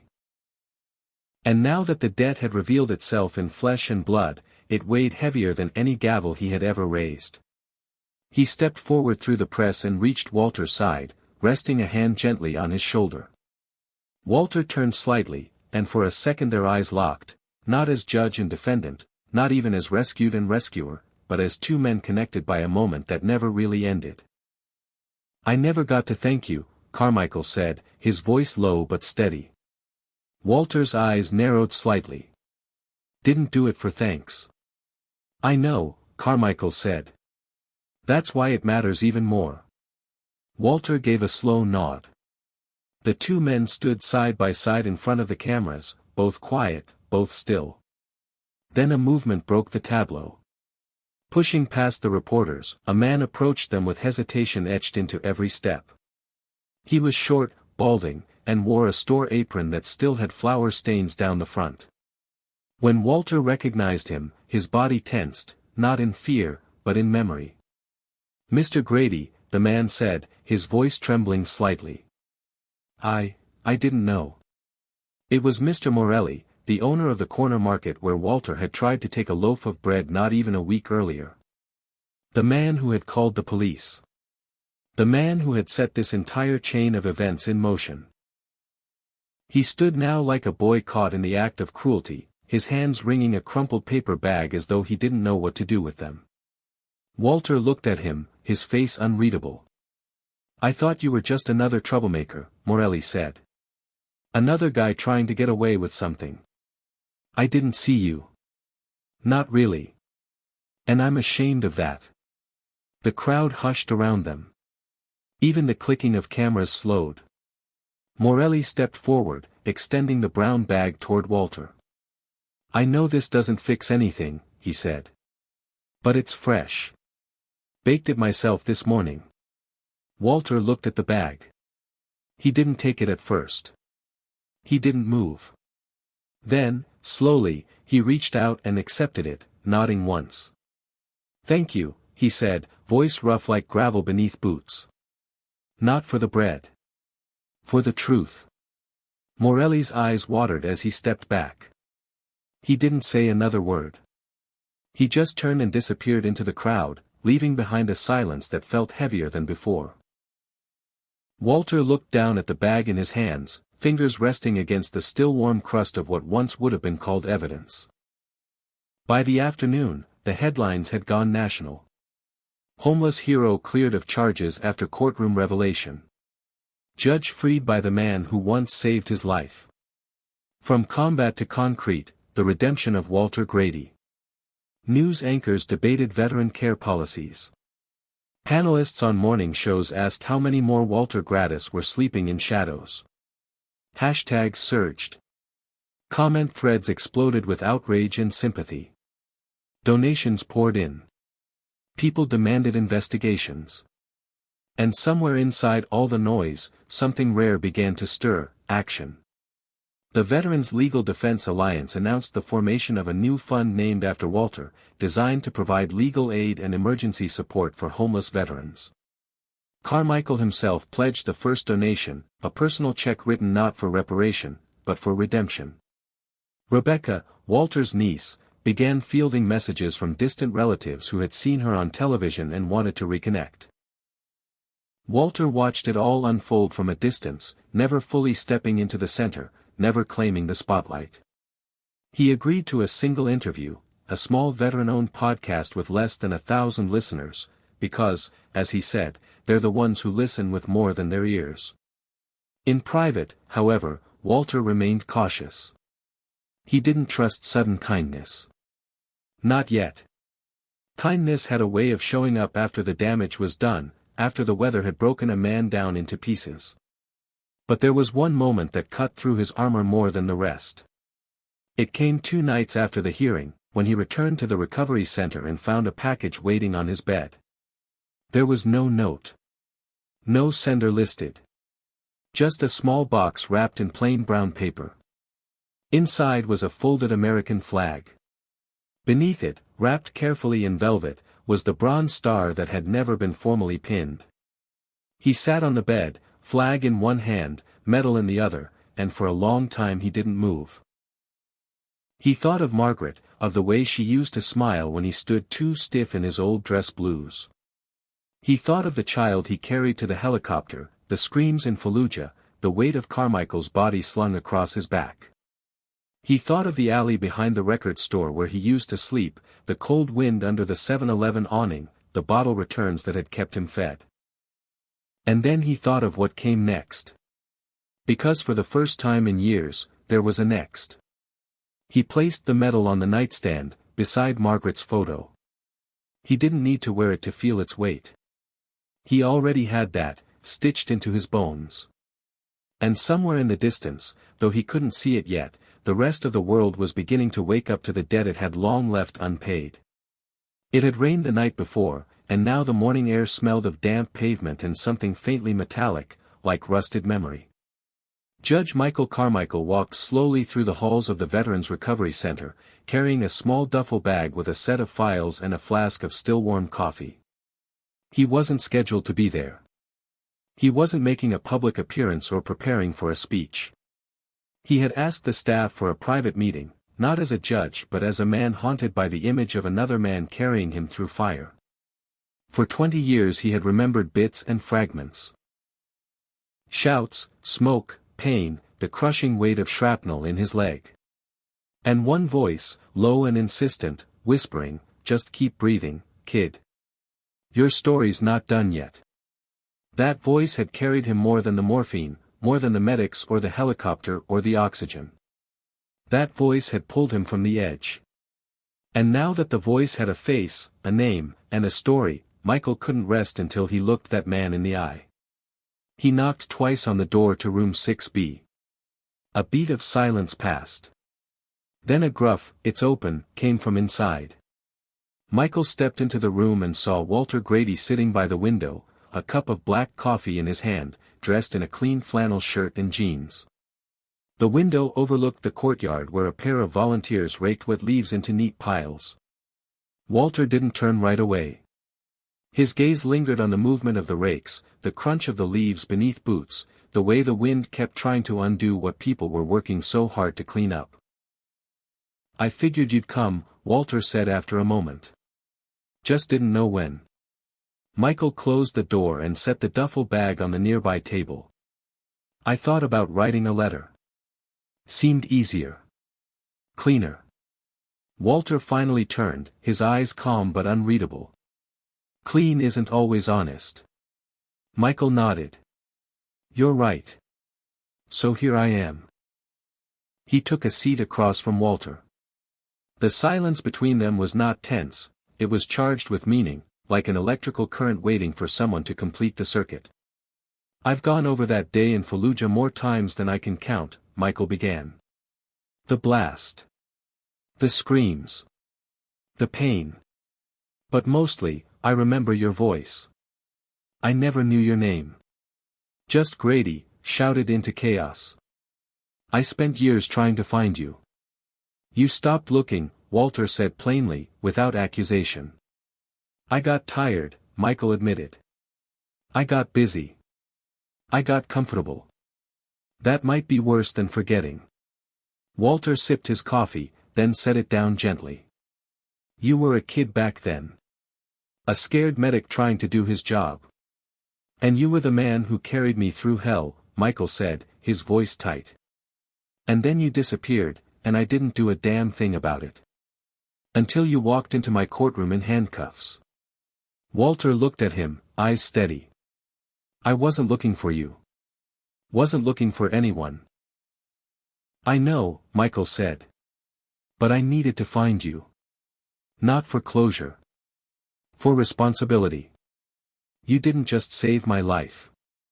You gave me everything that came after, law school, the bench, a family. My son wouldn't exist if you hadn't pulled me from that sand. I built my life on the back of a debt I didn't know how to repay. Walter leaned back slightly. You repaid it. You stood up. You stopped the machine when it would have rolled right over me. Michael shook his head. I did what I should have done a long time ago. That wasn't payment. That was penance. They sat in silence again, watching the courtyard. A young woman in a navy jacket was laughing with an elderly veteran while handing him a rake. Michael saw Walter glance at them, a flicker of something like recognition crossing his face. You ever wonder why you? Michael asked softly. Why it was you who ran into the fire, who carried the wounded, who stayed quiet all these years? Walter's response was slow, measured. I was trained to carry what others couldn't. That didn't stop when the uniform came off. It just changed shape. Michael opened the duffel bag and pulled out a sealed folder. This is for you. Copies of everything, your service record, the commendation letters, even the old photo from the Times. I also included the transcript of the hearing and the formal apology from the Department of Veterans Affairs. Walter didn't reach for it. He looked at the folder, then at Michael. It's not about the paper. It's about what comes next. Michael smiled slightly. That's why I'm here. He reached into his coat pocket and pulled out a small frame. Inside was a photograph, two men in uniform, arm in arm, standing in front of a makeshift medical tent.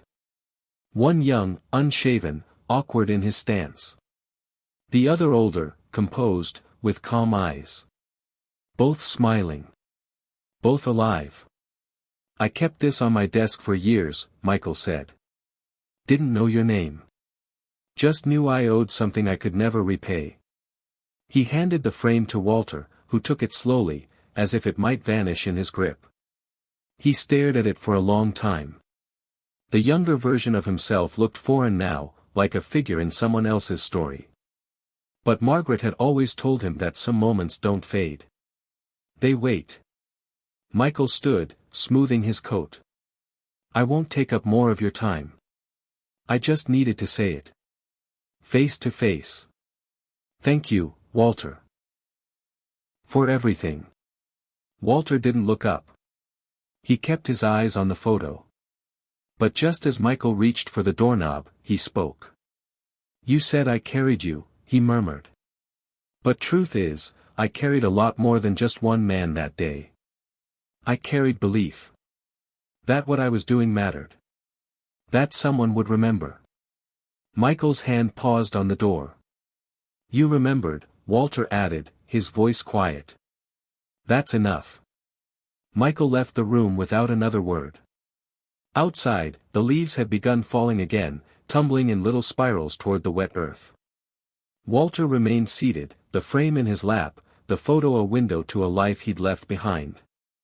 But now, finally, someone had opened the door back to it. It had been 3 days since the hearing ended, and yet the city still hummed with the echo of Walter Grady's name. The story had leapt from headlines into households, into morning shows and late-night roundtables, igniting a storm of debate across the country about veterans, homelessness, and the systems built to support the very people who had once protected everyone else. Letters poured in from across the nation, some from other veterans who recognized themselves in Walter's story, others from teachers and teenagers and even strangers who simply wanted to say they were sorry. But of all the visitors who might have come knocking, none were as unexpected as the one who arrived that morning in full military dress uniform, standing stiffly outside the doors of the Veterans Recovery Center, holding a leather folder and a face filled with practiced control. Walter was in the courtyard when the staff member came to find him. He was seated beneath an oak tree, jacket unzipped, a cup of lukewarm coffee resting beside his knee as he watched the last of the golden leaves fall. The ground was blanketed in them, a mosaic of seasons changing. He didn't speak when the aide approached. He simply followed quietly when she said, "There's someone here to see you." As he stepped into the main lobby, his eyes immediately locked on the man waiting near the front desk. Tall, clean-shaven, his uniform adorned with rows of medals that gleamed under the fluorescent lights, the visitor looked like he had walked straight out of the very world Walter had once belonged to. His posture was flawless. His expression carefully composed. But when he saw Walter, something flickered in his gaze, an unease, a hint of guilt that uniform discipline could not hide. "Mr. Grady," he said, stepping forward and extending his hand. "I'm Brigadier General Conrad Ellis. I represent the Department of Defense in matters of public veteran affairs." Walter didn't shake his hand immediately. He looked at it, then at the man's face, and let a long breath out through his nose before finally taking the gesture. Their hands met in a brief, firm grip. "I've come," General Ellis said, "to offer an apology on behalf of the United States Armed Forces." Walter tilted his head. "An apology comes a little late, doesn't it, General?" Ellis nodded once. "Yes, sir, it does. And I won't pretend it makes things right. But I'm here to speak plainly, and to listen, if you'll let me." They were escorted into a small meeting room off the lobby. It smelled faintly of coffee and fresh paint. Walter sat in a chair that creaked beneath him, arms crossed. Ellis remained standing for a moment before lowering himself into the seat opposite. "We failed you," Ellis said without preamble. "And not just you. We've failed thousands like you. There's no excuse. The system that should have protected you discarded you the moment your name stopped showing up in the database." Walter raised an eyebrow.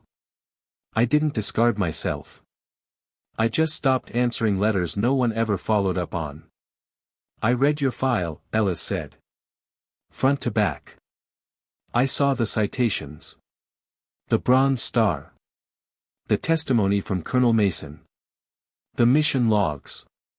The image of you carrying that child." Walter looked at him for a moment, then leaned back slightly.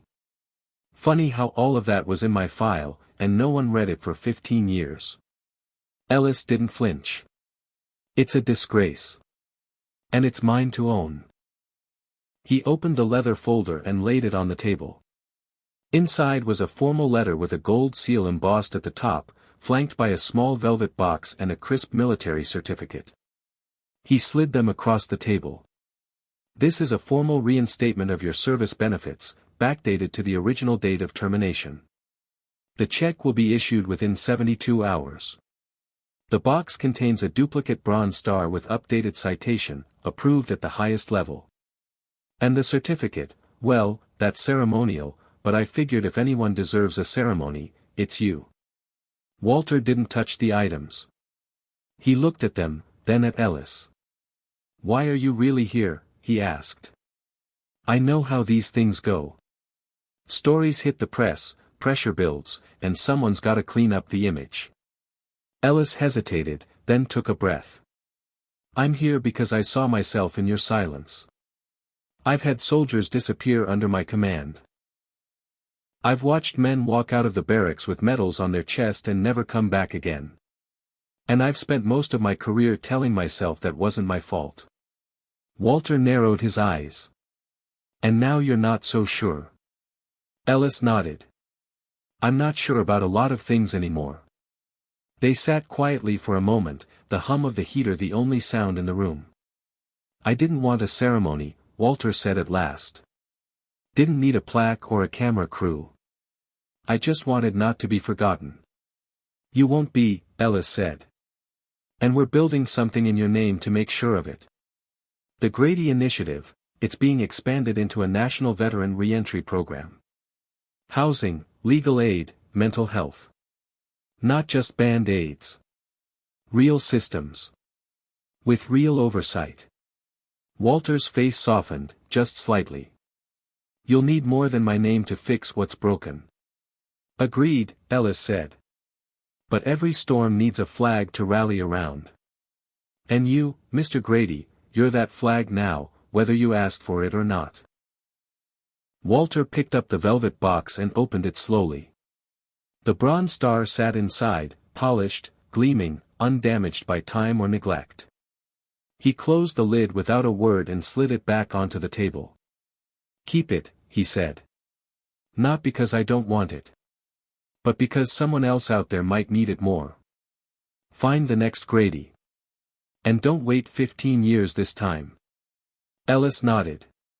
Yes, sir. He stood, straightened his jacket, and offered one last salute.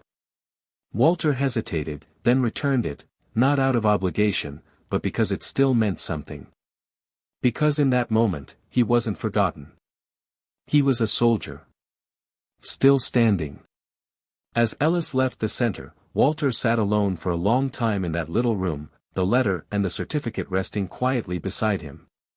He didn't need them to know what he had done. He didn't need them to prove he mattered. But it meant something to finally hear the words. I'm sorry. We see you. You mattered all along. And this time, he believed them.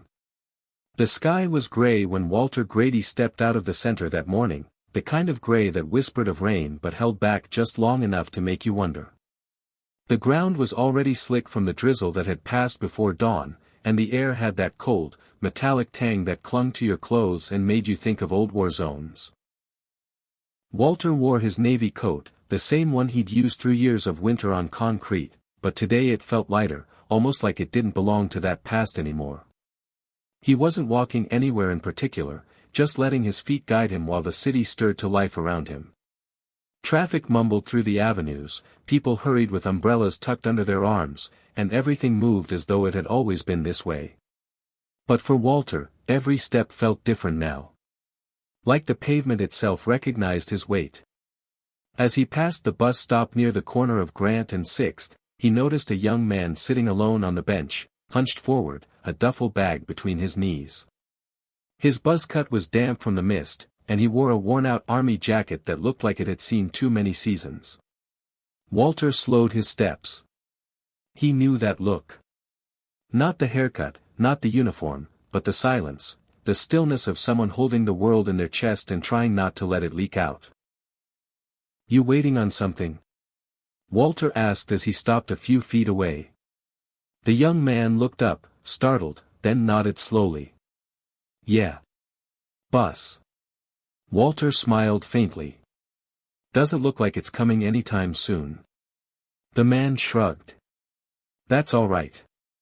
I got time. Walter glanced at the duffel. That regulation issued? Used to be, the young man said. Picked it up at surplus. Served 2 years. Back now. Figured I'd stay with a buddy, but the place fell through. So here I am. Walter sat beside him, the bench creaking beneath his frame. You got a name? Darren, the man said. Darren Price. Walter offered his hand. Walter Grady. Darren's eyes widened slightly. Wait. Walter Grady. From the news? I guess, Walter said. Depending which news you watch. Darren let out a breath that might have been a laugh. Man. They were talking about you at the base. Said you were a ghost. Some of the old guys said your story sounded like theirs. Walter looked out at the street. It is theirs. Most just never get to tell it. Darren nodded, then ran a hand over his short hair. I thought it'd be easier, you know. Coming back. I did what I was supposed to. Served, stayed clean, followed orders. But out here, it's like none of it matters. Walter turned his gaze toward him. It matters. It always did.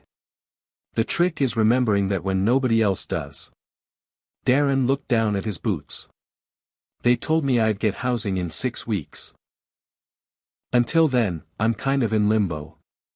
Walter reached into his coat and pulled out a card, one he'd been given by the director of the Grady Initiative just 2 days ago. He handed it over. Call that number. Ask for Lisa Grant. Tell her Walter sent you. Darren took the card, flipping it over in his fingers like it might disappear. What is this? It's a place to start, Walter said. You're not the first. And you won't be the last. But you don't have to wait on a broken system anymore. Darren's throat worked as he tried to swallow whatever emotion had crept up. "Thank you," he said quietly. "I didn't think anyone would notice." "I didn't either," Walter replied. "Until someone did." They sat in silence for a moment, just listening to the hiss of passing cars and the distant bark of a dog. Then Walter stood. "Come on," he said. "You hungry?" Darren looked up. "Yeah. Starving, actually. There's a diner 2 blocks down. They make eggs that don't taste like cardboard. I'll cover it." "You sure?" Darren asked. Walter smiled. One vet to another. They walked side by side, their footsteps splashing through shallow puddles, the rain beginning again in earnest. But this time, it didn't feel cold. It felt cleansing. Like something old being washed away.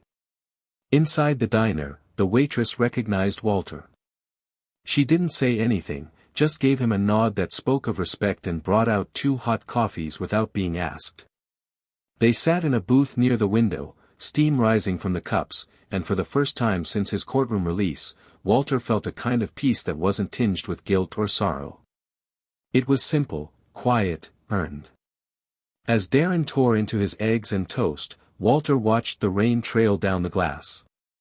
The world outside blurred slightly, colors smearing together like watercolors left in the sun. "I thought I was done," Walter said after a while. "Thought my story had already been told." Darren looked at him, eyes wide.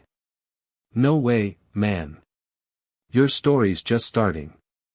Walter nodded slowly. "Yeah. Maybe it is." He didn't say it, but in that moment, Walter realized something. It wasn't about recognition. It wasn't about justice or medals or headlines. It was about being there when the next man sat at a bench with nowhere to go. About standing in the rain and reminding someone that they still mattered. That's how stories live on. Through the ones who listen. Through the ones who remember. And through the ones who show up, without judgment, without glory, just to say, "I see you. You're not alone." The air inside the chapel was heavy with the scent of old wood and beeswax. Stained glass filtered morning sunlight into soft hues of blue and gold that danced across the pews. Walter Grady stood alone near the front, hands clasped behind his back, gazing at the polished memorial plaque recently mounted on the side wall. It bore the names of 13 fallen soldiers, men and women from his old unit, some lost in combat, some to wounds that couldn't be seen or stitched back together. At the top, a small engraving read, "In honor of those who served and faded in silence." His name wasn't there, and it didn't need to be. He had survived. That, in itself, felt like both a blessing and a burden. Behind him, soft footsteps echoed against the tiled floor. He didn't need to turn to know who it was. "I figured I'd find you here," Rebecca said, stepping up beside him, a warm scarf wrapped around her neck, her voice low but steady. "Didn't expect company," Walter murmured. "That's never stopped me before." He glanced sideways at her. She looked tired, but peaceful. Since the day of the hearing, she had grown into a new kind of strength, one that came not from anger or struggle but from being part of something that mattered. She had taken leave from her job and thrown herself into the Grady Initiative full-time, working alongside veterans, lawyers, and social workers to make the project real. Walter returned his gaze to the plaque. "I knew them all. Every one of those names. I can still hear their voices sometimes. In dreams. In traffic. In the quiet just before sleep." Rebecca placed a hand gently on his arm. "You carry them well." He gave a soft nod, eyes lingering on one name in particular, Sergeant Miller. The last time Walter had seen him, they were crouched behind a burning truck, bullets slicing the air like needles, Miller shouting about covering fire while Walter dragged a wounded soldier toward the medevac point. He never made it out. Walter had never forgiven himself for that. "You know," he said after a moment, people think the hardest part of coming back is finding a place to live or getting your benefits or adjusting to civilian life. But it's not. It's walking around every day with the weight of the people who didn't come back with you. That's the part they don't write in the manuals. Rebecca looked at him with soft eyes. Then maybe that's what you're meant to change. Not just laws or paperwork. Maybe you're supposed to change what's remembered. They sat in one of the pews, the quiet wrapping around them like a warm blanket. Walter rested his hands on his knees, fingers stiff from the cold. You know, I never wanted any of this, he said. Didn't want my story out there. Didn't want my name on buildings or in articles. I just wanted to be left alone. But you weren't, Rebecca said. Because you weren't meant to be. You weren't forgotten for a reason. People needed to see you. I'm not a symbol. You're a man.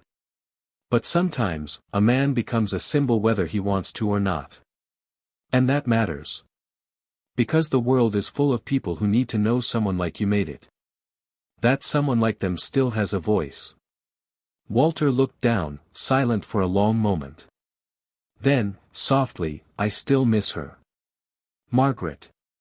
Every single day. Rebecca reached into her bag and pulled out a small photo, one she had printed from the records, cleaned up and framed.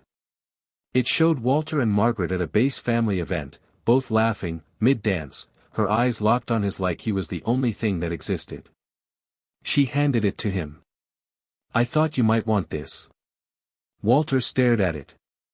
His hand trembled slightly as he took it. He didn't say thank you.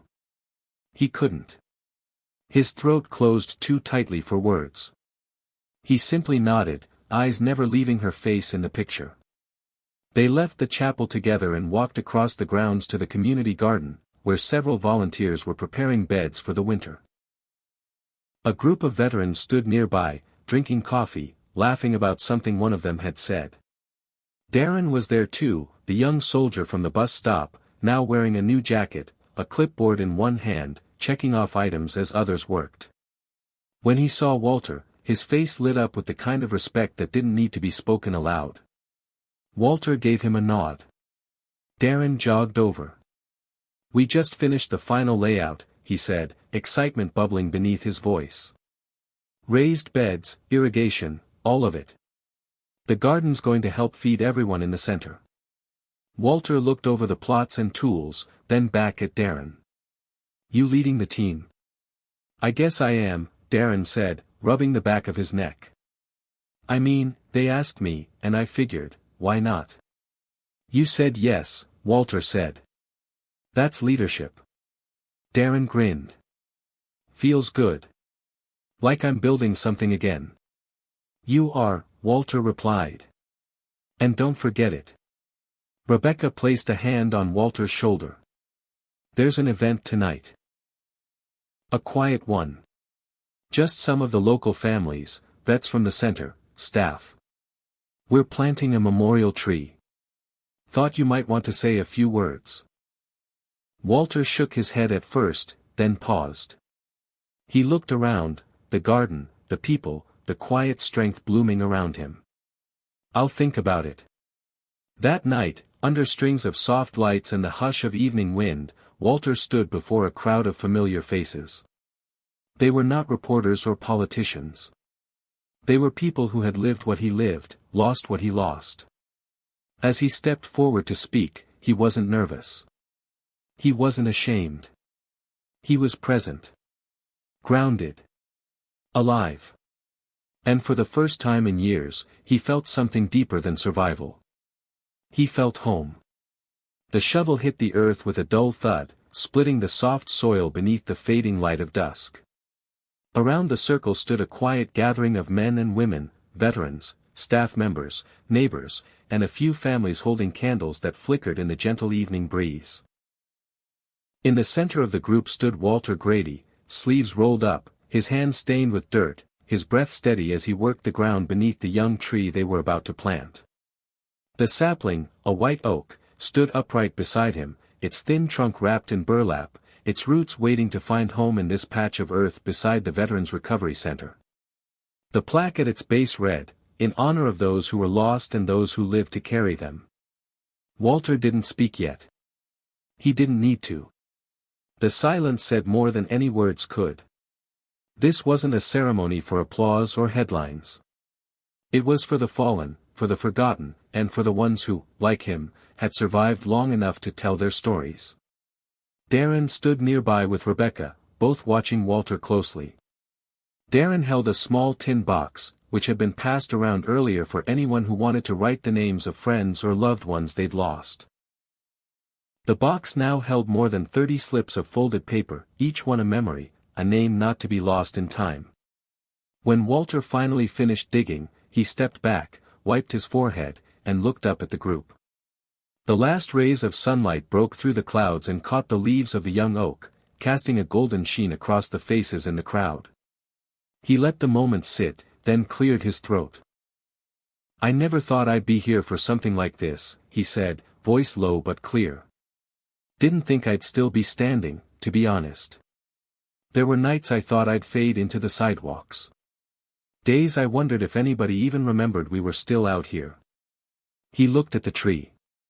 "But we are here. Not just me. Not just those of us who came back with scars and silence. But all of us, those who kept going when it would have been easier to quit. Those who picked up their brothers and sisters and carried them, in the heat, in the dust, and later, through the mess of trying to rebuild lives nobody understood." Rebecca's eyes glistened, and Darren clutched the tin box a little tighter. A few in the crowd nodded, others wept quietly. "I've spent years walking by people like you," Walter continued. "Heads down, hearts heavy, hoping no one would see how close we were to giving up. But I've learned something lately. We don't get through this world alone. We were never meant to." He gestured to the crowd. "We carry each other. And when we can't carry ourselves, someone else steps in. Like I was carried once. Like I hope to carry someone now." He reached out and took the sapling in his hands, lowering it gently into the hole. Darren stepped forward and offered him the box. Walter took it and placed it at the roots before covering it with soil. "These are their names," he said. "And this tree will grow with them. So they're never forgotten again." Together, with slow, steady hands, members of the group helped fill in the dirt, one shovel at a time. It wasn't rushed. It wasn't choreographed. It was real. It was healing. When the last of the earth was patted down and the tree stood straight and strong, Walter stepped back and took a deep breath. It wasn't just a tree. It was a marker in time, a declaration that the invisible would no longer remain unseen. Afterward, the group moved inside the center's hall for a modest reception, coffee, soup, and bread. Laughter began to rise where there had only been solemn silence. Stories flowed, some painful, some surprisingly funny. For the first time in years, Walter didn't sit in a corner. He moved among them. He listened. He spoke. He laughed. And in the middle of it all, someone brought him a photograph, one taken that very evening, just before sunset, of him kneeling beside the oak, the light pouring over his shoulders like some divine witness. Rebecca handed him the photo. "You should frame this."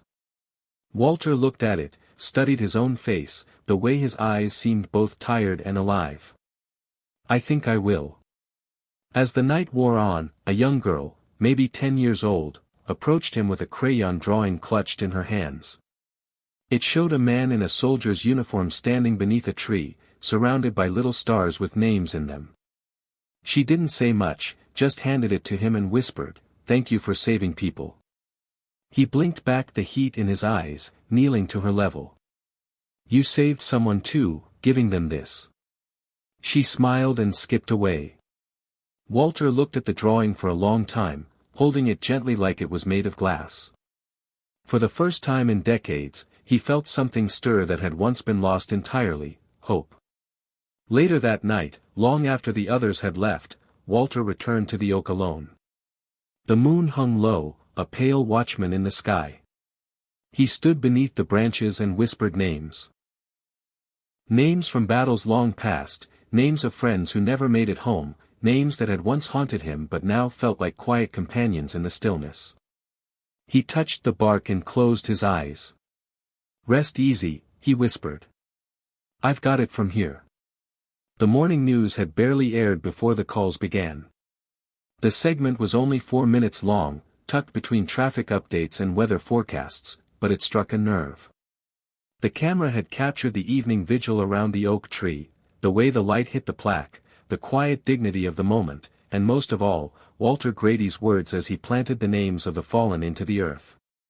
Local anchors spoke softly, with reverence, about the man who had once been homeless and forgotten, now standing as a beacon for those whose lives had fallen through the cracks. But what began as a local broadcast didn't stay local for long. Within hours, national stations picked it up. By midday, the clip had gone viral. People shared it not just because it was touching, but because it revealed something raw and real, that the war didn't end when the uniforms came off, and that too many who served came home to silence. Walter hadn't asked for attention. But now he had it, and the world was listening. Inside the Veterans Recovery Center, the phones rang constantly. Offers for funding, requests for interviews, and calls from small towns asking how to start their own versions of the Grady Initiative. Rebecca sat at her desk fielding media inquiries, eyes wide, fingers moving quickly across her keyboard. She hadn't expected this surge, but she didn't shy away. She was a journalist by training, but now she was something more, a builder of hope, a connector of people ready to repair what had been broken. Walter stood just outside the center's door, watching the line of cars slowly filing into the lot. Families arrived, some holding photos, others clutching papers or dog tags, their faces a mix of pain and gratitude. One man in his 70s, wearing a faded Vietnam veteran hat, stepped onto the walkway with tears in his eyes. He didn't ask for directions. He simply walked up to Walter and embraced him without a word. 40 years, the man finally whispered. 40 years I've been carrying this. And today I let it go. Walter placed a hand on the man's shoulder. You don't have to carry it alone anymore. By noon, a large white tent had been set up beside the memorial tree. Inside, folding chairs formed wide arcs facing a small platform with a simple wooden podium. The center had decided to hold an open forum, an invitation for veterans and families to speak their truths, to share the burdens they'd carried in silence.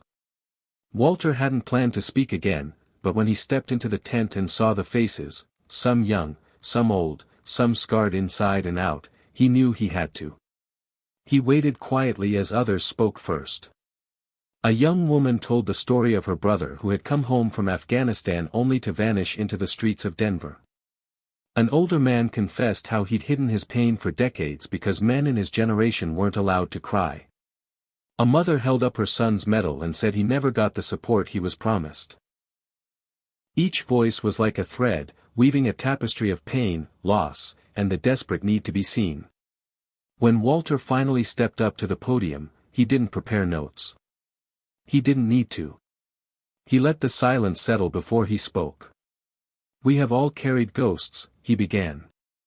Some of them wear uniforms. Some of them look like empty promises. Some of them are the pieces of ourselves we lost along the way. He scanned the room slowly. But standing here today, I see something else.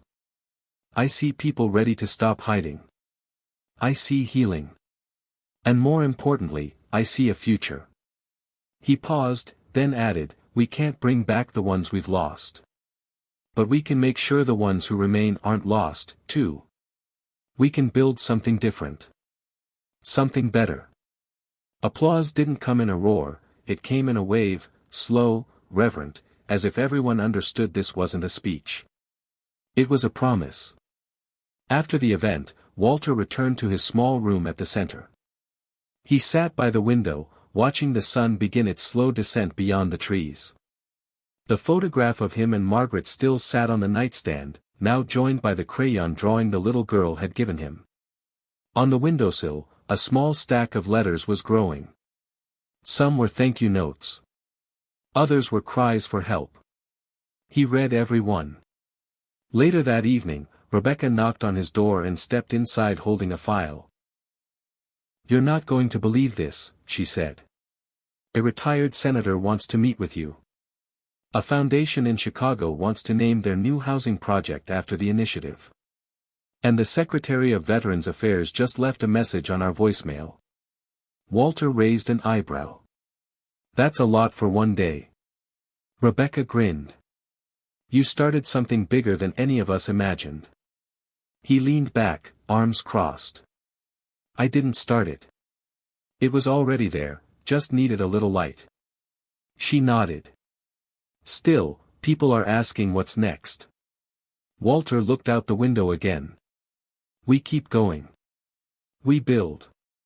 We show up. Every day." Outside, the oak tree stood silent and proud, its roots beginning to stretch deep into the soil, anchored now not just by names and memories, but by hope. It wasn't just a memorial anymore. It was a beginning. And Walter Grady, once lost to the shadows of a forgotten system, had become a voice that echoed across the nation. Not because he sought recognition, but because he dared to stand still long enough for the world to see him. In doing so, he had reminded them of something they had long buried. That every name mattered. That every soul counted. That silence was never the end. The auditorium was larger than anything Walter Grady had ever stepped into. Rows upon rows of filled seats stretched out before him, faces of every shade and age, many in uniform, some in suits, and others in the plain clothes of everyday Americans who had seen his story and felt it in their bones. The National Veterans Summit had not started with his name on the bill, but over the past month, Walter had become the voice they all wanted to hear. Invitations had poured in, but this was the moment everything had been building toward. The theme was simple: reclaiming dignity. The stage bore no lavish banners, no grand political slogans, just a single podium and, behind it, the carved image of the same white oak tree that stood proudly outside the Veterans Recovery Center. The audience stood as Walter walked slowly to the front, not because protocol demanded it, but because reverence did. He wore a black suit with polished shoes, a stark difference from the worn coat he had stood trial in months ago. Yet even now, even here, he walked with the humility of a man who had seen too much to be impressed by applause. When he reached the podium, he rested both hands on its edges, looking out not at the cameras or the press, but at the veterans seated in the first rows, the scarred, the silent, the survivors. He didn't open with greetings or thank yous. He began, instead, with a name. "Jesse Miller," he said, his voice carrying through the high ceiling. He waited a moment. "Private First Class, United States Army." He used to sing country songs off-key during patrols. We teased him for it, but we loved it. He never made it home. A hush blanketed the hall. "Denise Alvarez," he continued. "Sergeant. She once wrote a letter to every member of our platoon the day before deployment, just in case. She carried everyone else's grief like it was her own. She died saving 2 others." Another pause. Another name. And Anthony Briggs. He didn't die in combat. He died 3 years after coming home. Alone. On the street. Because the system told him to wait. Walter's eyes shimmered, but his voice never broke. "The sound of their names is something I carry with me. And today, I say them not for sadness, but for memory. Because remembering is how we heal. Not just by lifting flags or holding parades, but by saying their names out loud when no one else will. By seeing the people who are still here, walking beside us, trying to find a reason to keep going." A quiet sniffle broke the silence, then another. Walter went on. "I never set out to be a symbol. I didn't want to be an example. I just wanted to be a man who mattered. But in my journey from the sidewalk to the courtroom to that oak tree we planted, I've learned something that I think every person in this room already knows." He leaned forward slightly. "No one heals alone. Not really. We need each other. We need systems that work. We need hands that reach out without hesitation. We need to stop waiting until people fall apart to say, "We see you." He let the words linger before continuing. I was invisible for years. But someone saw me. And that changed everything. Today, I see you. Every one of you. Not as statistics, not as silhouettes in parades, but as living stories, wounds and all. You matter. Your pain matters. Your survival matters. He reached into his coat and pulled out the small crayon drawing the young girl had given him weeks ago. It had been folded and carefully preserved, laminated now behind plastic. He held it up. This was given to me by a little girl who didn't know anything about medals or wars or tribunals.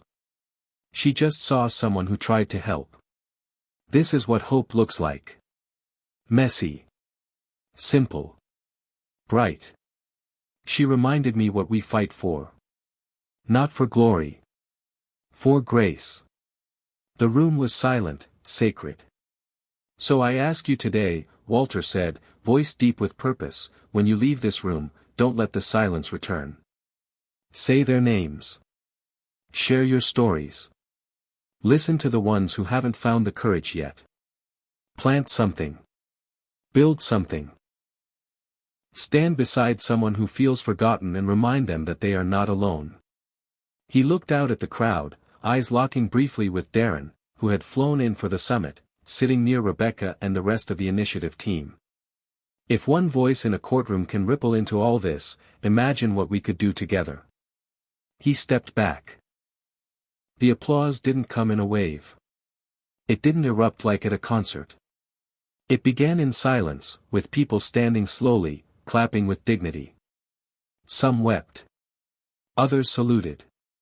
And for the first time in decades, the names of the lost were not followed by silence, they were followed by action. After the speech, Walter was surrounded by people, veterans who had never shared their stories until now, parents whose children had never come home, activists, lawmakers, students. He shook hands until his fingers ached, embraced strangers who felt like family, listened to memories poured out like water long kept dammed. And when it was all over, when the halls had emptied and the lights dimmed, Walter stepped outside into the night air. The sky above DC was clear. Stars blinked down in solemn brilliance. He walked slowly along the reflecting pool, the Lincoln Memorial behind him and the quiet echo of voices still fresh in his ears. Rebecca joined him a few minutes later, walking in silence at his side. "You did good," she said. "No," he answered softly. "We did good." They stopped under a tree, an old oak, not unlike the one planted back home. Walter looked up, breathing deep. Somewhere out there, they're listening. He didn't need to explain who. Rebecca already knew.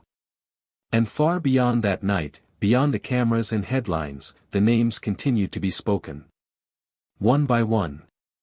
Across cities and towns, through chapels and living rooms, on benches and beneath trees. The names were spoken. And so they lived. And in that way, so did he. Years passed, as quietly and surely as seasons turning pages in a book. The Veterans Recovery Center grew from a single building into a national model. Other cities copied its blueprint, planting oak trees of their own beside shelters, clinics, and courthouses. They didn't call them monuments. They called them promises. Living reminders that no one who served would ever be forgotten again. At the original site, where it had all begun, the oak tree outside the center had grown tall and wide, its branches stretching proudly above the engraved plaque still rooted at its base. Beneath its shade stood a wooden bench, smooth from use, where people often sat in quiet reflection. The bench bore a simple brass plate that read, "In honor of Walter Grady, who taught us to listen." Walter never asked for that inscription. In fact, he didn't even know they planned to make it until Rebecca showed it to him one afternoon, years after his speech in D.C. He had only smiled, rubbed the back of his neck, and said, "I guess it's not such a bad place to rest." By then, Walter's steps had slowed, but his spirit hadn't. He remained a mentor to hundreds, a friend to thousands, and a voice to millions. He didn't attend every event or meeting anymore, he didn't need to. Others had risen up, carrying forward what he started. Darren now ran the center with clarity and compassion, his journey from lost soldier to community leader a testament to what belief and second chances could do. Walter would still visit the bench most mornings. He'd sit beneath the oak with a notebook on his lap, sometimes writing letters to those he missed, sometimes just watching the sunrise filter through the leaves. People would pass by and nod, occasionally sitting beside him. He didn't say much, not unless someone needed him to. Sometimes, just being there was enough. On one of those mornings, a young Marine sat beside him, a stranger, nervous, holding tightly to a folded photo of a friend lost in a faraway place. The Marine didn't speak at first, just stared ahead at the tree, the plaque, the quiet sky. Walter glanced at him, then back to the horizon. "You can say his name," Walter said gently. "It's safe here." The young man's voice cracked as he did. Walter nodded. "Then he's still with you." They sat in silence for a long time, the only sound the soft rustle of leaves above them. When Walter's time came, it came gently. One morning, he simply didn't rise from the bench. The sun rose as always, casting golden light across his peaceful face. A nurse found him later, a notebook still resting on his lap, open to the last page. On it, he had written just one sentence. "Every name we speak gives life to those we thought we lost." The nation mourned. Not with spectacle, but with solemnity. Veterans across the country gathered under their own trees, lit candles, and read names. The bench beside the original oak became a pilgrimage site, not for fame or reverence, but for remembering. Flowers, dog tags, and hand-drawn letters appeared at its base, thank yous from those who had found hope because one man dared to rise from the ground and speak. Walter Grady never sought to be a hero. He just didn't want to be forgotten. And in the end, he gave the world something far greater than memory. He gave it voice. And beneath the oak, where light met shade, the sound of their names still echoed, soft, steady, eternal. Hit subscribe and leave a comment with where you're watching from. This story might just spark a new beginning. What's one thing that always pushes you forward, even when things get tough?